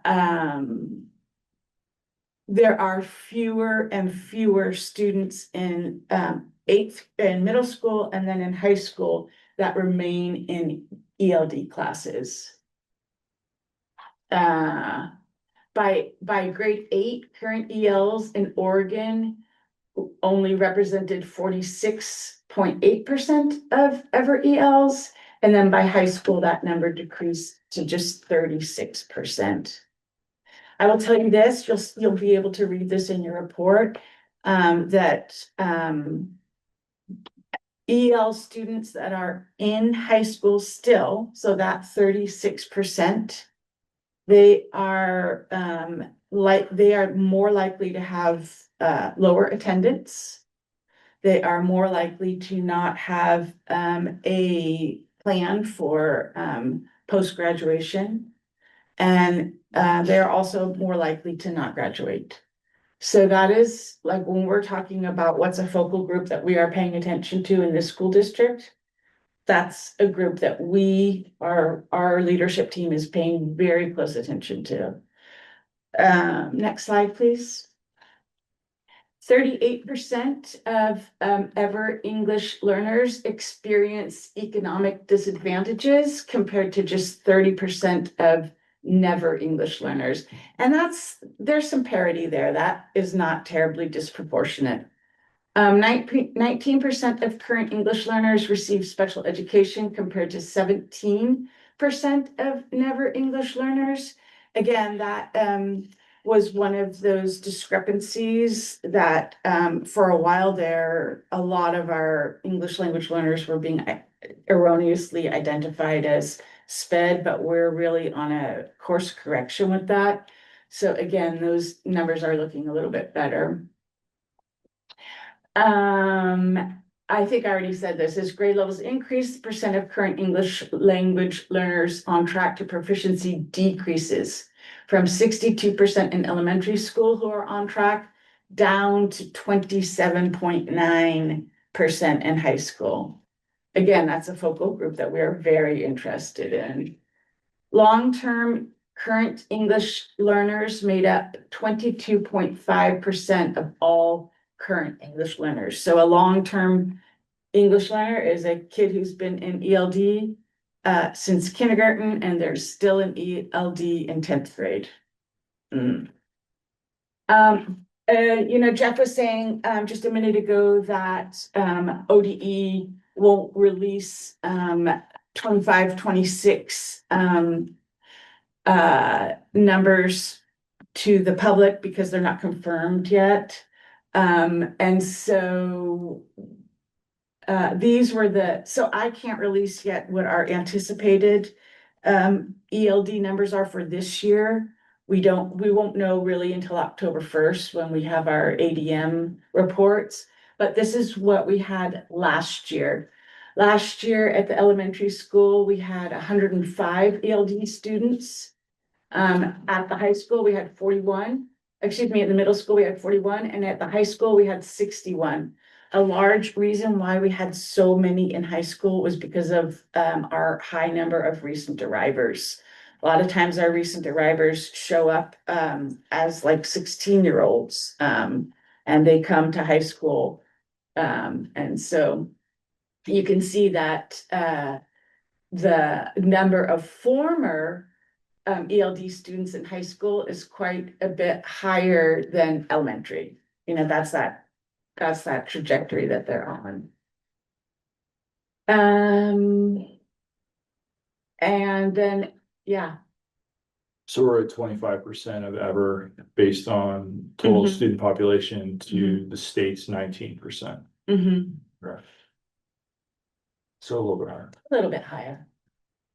And the state's average, you know, like, I think, like Woodburn has 48.8% EL students. Yeah.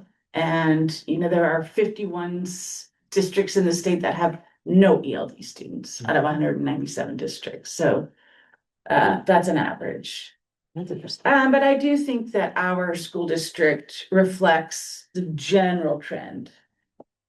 And I think that's my last slide. I wanna end by saying, we had a little bit of doom and gloom session there for a moment. But I want to reinforce to you that we are working very hard as a leadership team. One of the things that I was with the new teacher cohort today, and we read an article, and the article was talking about how there was a kind of a national epidemic of pessimism about schools in the 80s, like, you know, they suck, really.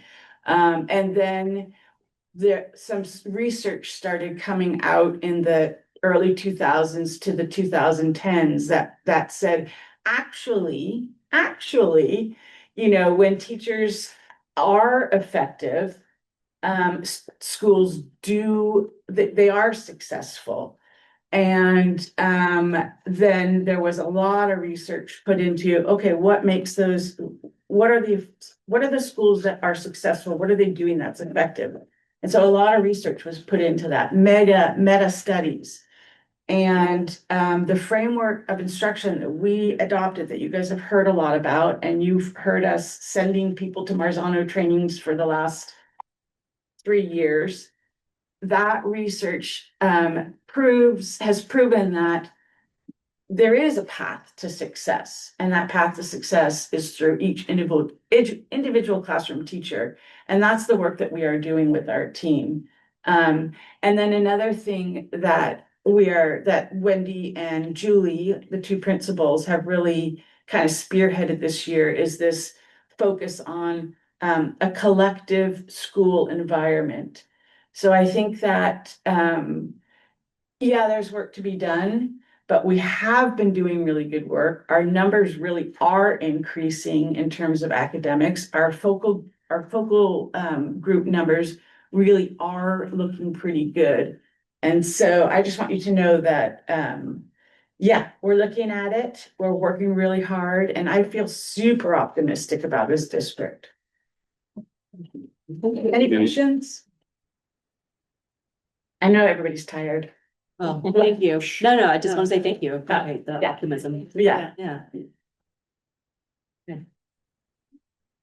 All right, moving on. We are now at the public comment.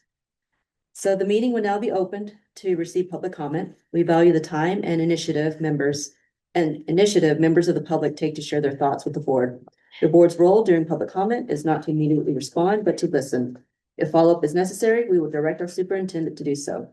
Remember that we are all role models for our students. Please share your thoughts respectfully.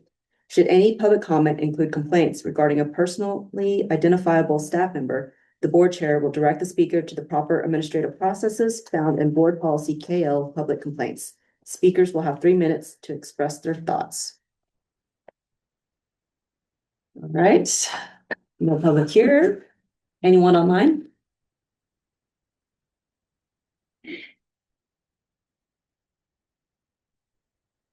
All right, is that long enough pause? They can just unmute themselves, right? Now? Mhm.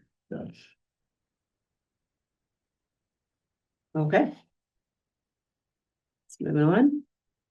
Consent agenda.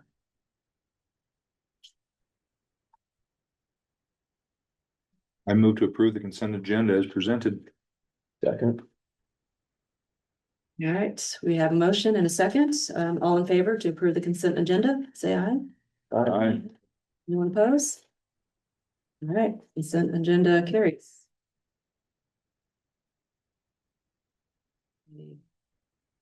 Where am I now?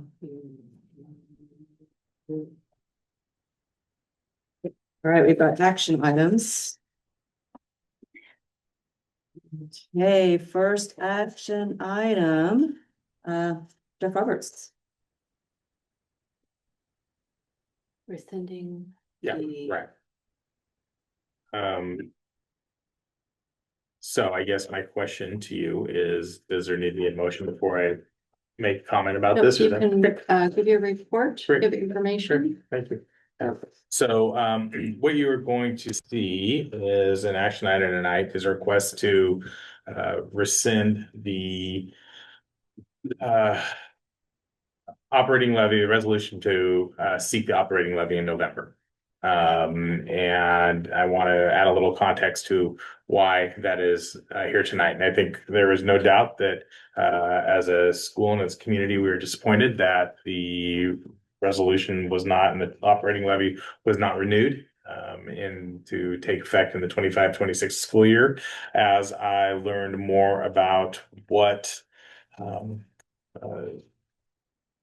moving forward with this process entailed, I am in firm belief that we need to be afforded the appropriate amount of time to do this justice. And as you heard Jane talk about, make sure we are able to provide our constituents and our labor groups appropriate information to be able to make informed decisions. And I did not feel like, or I don't believe that we can appropriately do that by November.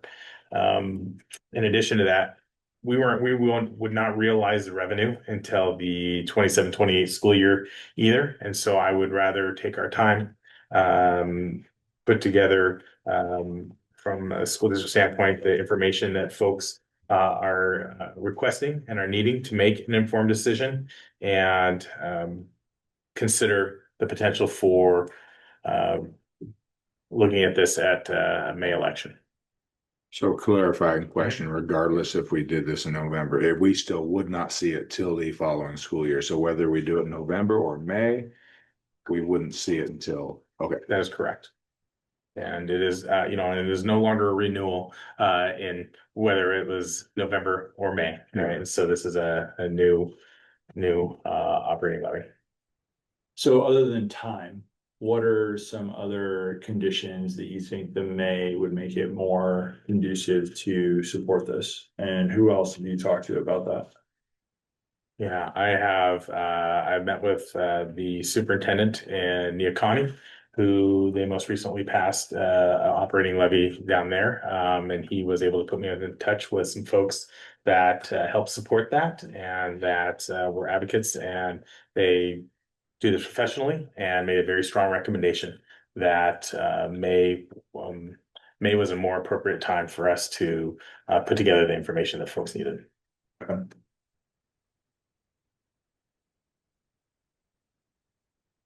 I actually thought November was pretty quick. I was ambitious. And Nothing wrong with that. no, I appreciate you saying that. I was ambitious, and as the more I looked at it, we've got some work to do. I think we've acknowledged that, as a collective group here, that there's work to do, and it's going to take some time to do that. I think we all were and just naturally assumed that was our next step. So now we have options.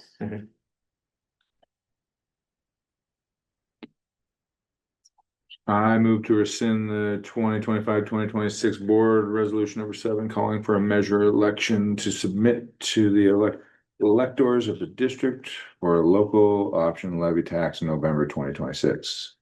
Second. Okay, a motion has been made and seconded. All in favor? Say, I'll finish that first. oh, wait. Are there any discussions to be made? I think just so we're clear too, so this money is not available for this budget right? Right. Okay. And if we had done it, still not gonna be available for this budget. Mhm. Yep. We're making corrections still in flight for what the true impacts are, Mhm. to that. 2.2. Okay. Does the So, motion need to include what we would be pursuing it in May, or that's a new motion altogether? Yeah. Okay. okay. So, Are there any other I mean, it's just hard to look, but are there any other barriers in May, like other big issues coming down the pipeline that anybody would know about? I don't know why we would, but that was just, a question of concern. Because we had some barriers, some other things that came up. Yeah, That were pretty hard. major anti-tax things. Yeah, so, that would be that's my only thought, but I don't know how you would see in the future of that, Jeff, unless you see stuff coming down the pipeline. I would tell you that the folks that I spoke with, believe that there is a more likelihood of us passing in May than otherwise. Got it. We learned about the, well, the fact that we have a shortfall because of it. Have we looked at what that impacts for our school year this year? Absolutely, yeah, so. Support them. No, so I did share this morning with my strategic operations advisory committee, what that initial glance looked at, as I've identified, and Tony and I have identified some areas in which that we would be able to reduce some budgets with, the intent. The intent is to do it, and the hope is to do it without services that are going to impact student learning. That's going to be really, really hard when your budget's 80-85%, in staffing. I think we made some decisions to not backfill some positions. Those are really hard choices to make. But yes, Sandra, to answer your question, yes, we have identified some areas. We're hopeful and we believe that by entering the state school fund that we will realize more revenue than we would have otherwise. And so that will hopefully reduce the amount of cuts that we have to realize otherwise. But yes, We weren't in the state school fund. we were not, we are now. If I may, there's a topic and a Mhm. motion on the floor. Thank you. Just, we're moving into a different subject that could be addressed to go to the order later, perhaps. Thank you. Yep. Any other topics of discussion we want to bring up related to this motion that has been made? All right. There are no other topics of discussion. All in favor of the motion that was made, say aye. Aye. Anyone oppose? Okay, motion carries. Second item for motion is our school board goals. So we had a work session was it last month? No, a week ago. Monday. Oh. Last Monday. day before yesterday. So this is not my presentation.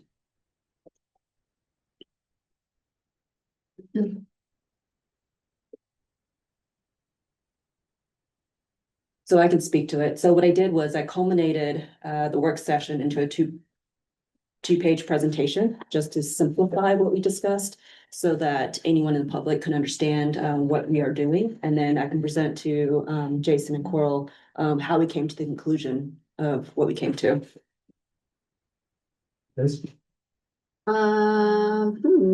Okay. I thought that I had attached it. That's okay. I can see You have it. Okay, are you logged in, Eli? You had the board goals check, or you had the presentation that Kat made? She says school district board of director goals. No, Yeah. the presentation that Kat made. I should be able to pull it up and email it to Eli. If you want to keep recording, Kat, I'll get that. Yeah, actually, I probably need to pull it up myself just to. And just as expedite, we can just go to the second page, but,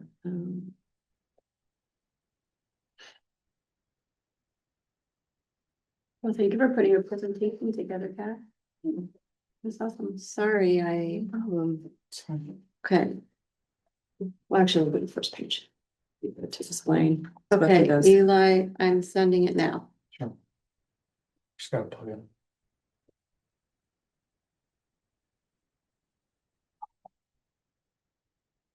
Sorry, Jeff.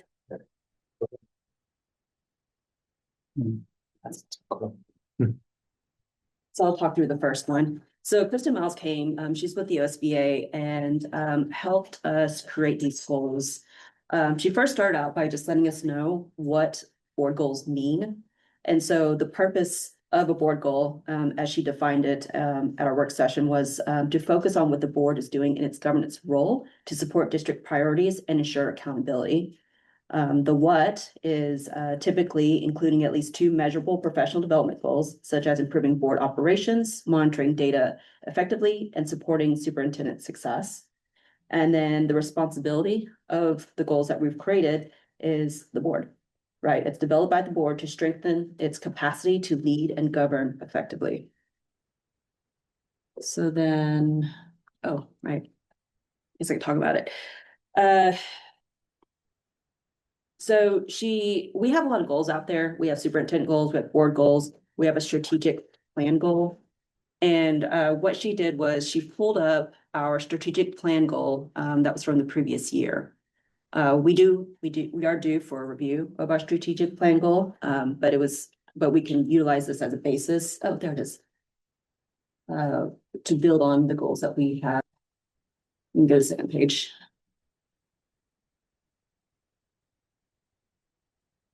So you can see on the left, so the strategic plan goals, goal number 1, all student will be on track to graduate with a plan beyond high school. And then goal 2, all students will develop the social and emotional skills to be positive members. From there, she pulled up the previous year's school board goals that were adopted at the time. Goal 1, continued development of a comprehensive campus plan, identify goals for future projects, including ways to brand our district within the community. Goal 2, continue seeking out board development opportunities, including participation in Portrait of a Graduate this year. And then goal 3, identify opportunities for the board to increase community outreach and engagement with at least 1 significant community event on campus this year. We had a great discussion about those goals, whether we met any of them, whether we even touched on it at all. A lot of us, and please make sure I'm speaking correctly from last week, we wanted to be a little bit more specific and intentional in the goals that we're putting out there. So from there, we edited and refined it to the proposed goals, which is 1, the board will identify future projects and programs for investigation and action. Goal 2, the board will complete the Portrait of a Graduate. And goal 3, the board will actively engage with the community, including families, staff, students, and community partners. So that's how we kind of pare down to what we have. And then interestingly enough, those 3 goals match up to our advisory committees that we have, which is the Strategic and Operational Planning Budget Development Advisory Committee, which would fit with goal number 1. The Performance Monitoring, which would fit with goal number 2. And then the Community Stakeholder Relations Advisory Committee, which would fit with goal number 3. So the thought was we could take these goals to the advisory committee and really pare down on what are those action items that fit those goals. There was that 1 pager where she culminated some of those action proposed items. But Shannon was thinking that we would have a work session or however it is that we're going to bring it to our advisory committees to really focus on the goals for each. Did I summarize that pretty well? You were great. Missing anything? No? Okay. Any questions? Or I guess, any questions specific to the presentation? Kind of secondary. Mhm. Are we continuing the advisory committees? Yeah, my intent is to do that, yes. Are they continuing to meet at the same time? We can verify what that looks like and Cause one would be tomorrow at 10 o'clock. That is not on my radar. Okay. So we're gonna reschedule that meeting, Chuck. Chuck's 10 o'clock gets rescheduled, but our 7:30 doesn't. The heck? Does Yes. the portrait? Hey, I can, well, put it this way. I can make that work tomorrow. No, I'm not asking for that. I'm just trying to clarify. Yep. That's all.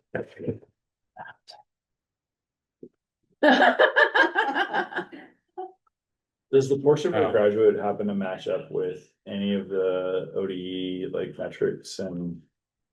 The scope of the work, because I had the same question, Mhm. of that advisory committee is that the team focuses on instructional improvement, monitoring the strategic plan and curriculum. So yes. A little wordy, but good. But yeah, it matched up with, freshmen on track, Mhm. 4-year graduation. Right, it had a lot of those things which fit in the scope of. Yeah. Portrait of graduate, to my understanding. Okay. Yeah. Cool.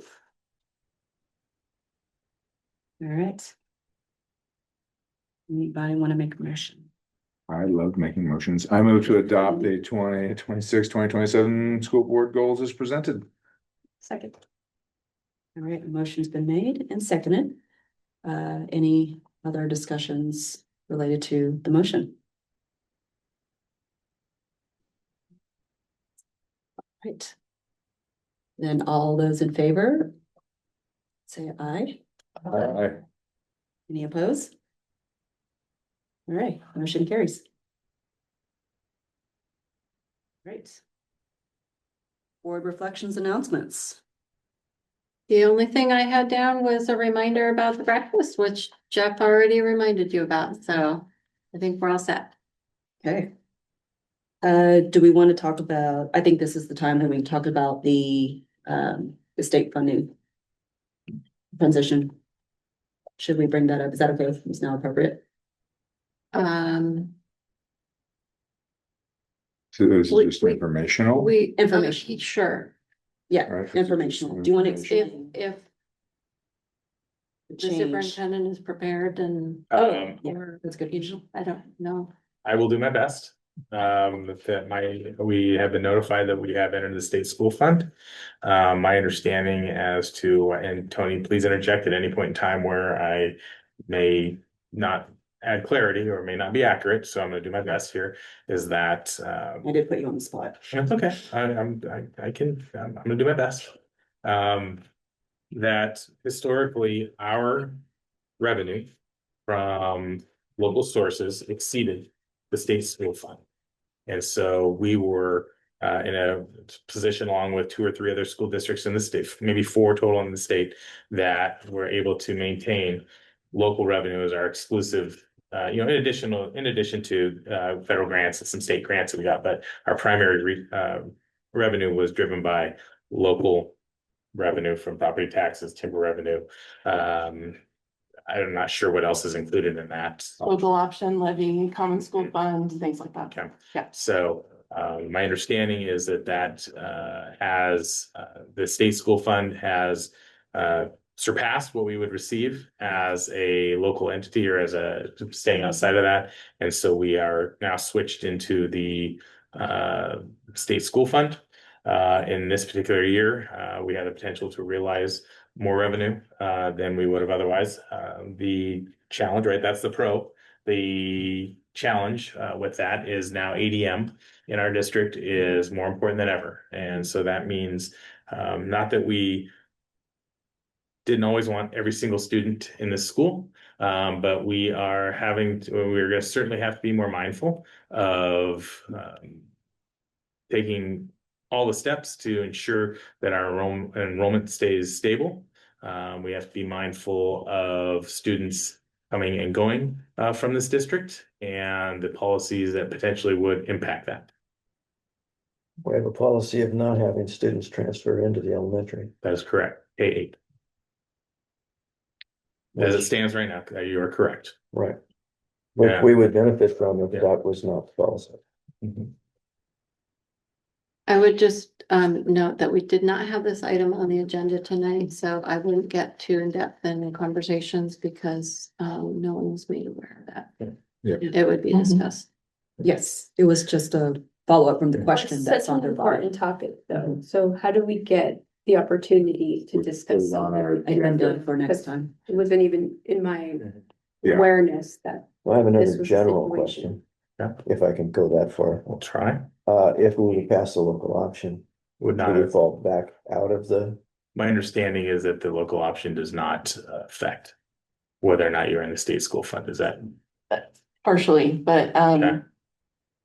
but our loss of timber money and the common school fund has, been, less than it has been in recent years. So it's not just the local option levy that, no, I that get we're that, losing. but But if that passed, would we then no longer qualify for being this? I'm kind of wondering if we should just hold off on any further questions and add it as an agenda. there's a whole bunch of Yeah. things that go into Yeah. the state school fund. Let's, So it's- let's just pause. I was just hoping to answer Sandra's question and didn't realize we didn't want to go too much in depth Yep. without all the information and understanding of what that means for us. So, we'll make sure to connect with Shannon, when Yep. we're building then. Agenda for- Yeah. Separate, Yeah. separate question, Yeah. Are you, not about this. do you want to just make statements instead of questions? No, I have a question for you. We adopted a budget. Is that going to be, do we have got a modified budget or adjusted budget that we then need to? So once the budget was approved in at the end of the 25-26 fiscal year, and subsequent changes were realized, I am responsible for providing a supplemental budget that does not require any board action. Okay. Do we see that budget? When it is completed, you will have access to that. Yeah. Okay.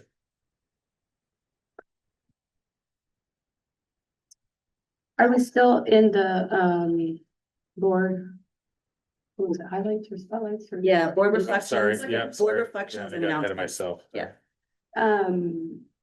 So I was at the SEF Seaside Education Foundation meeting yesterday.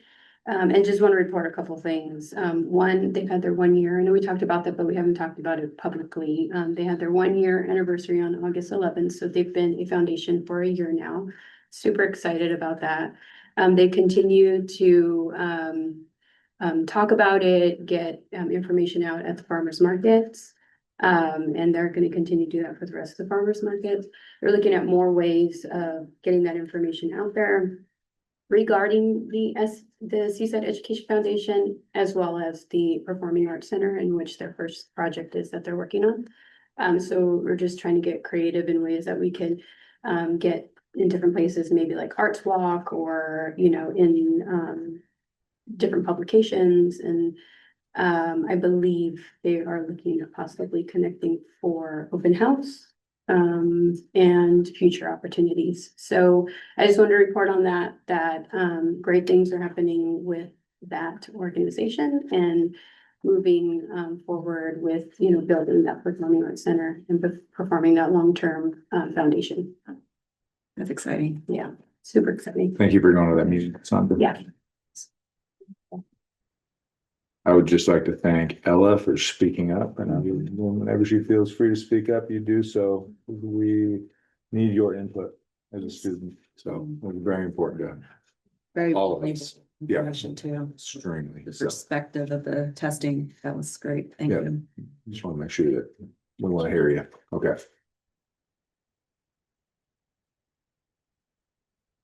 All right. Executive session.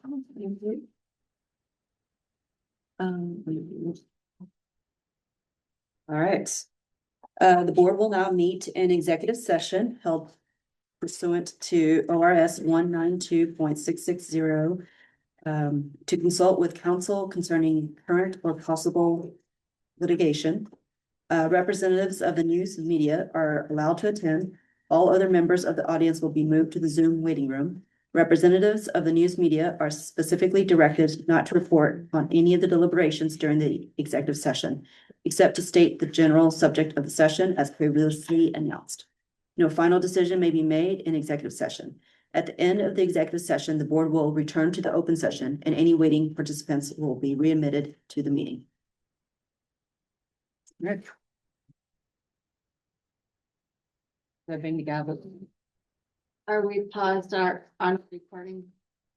Thank you.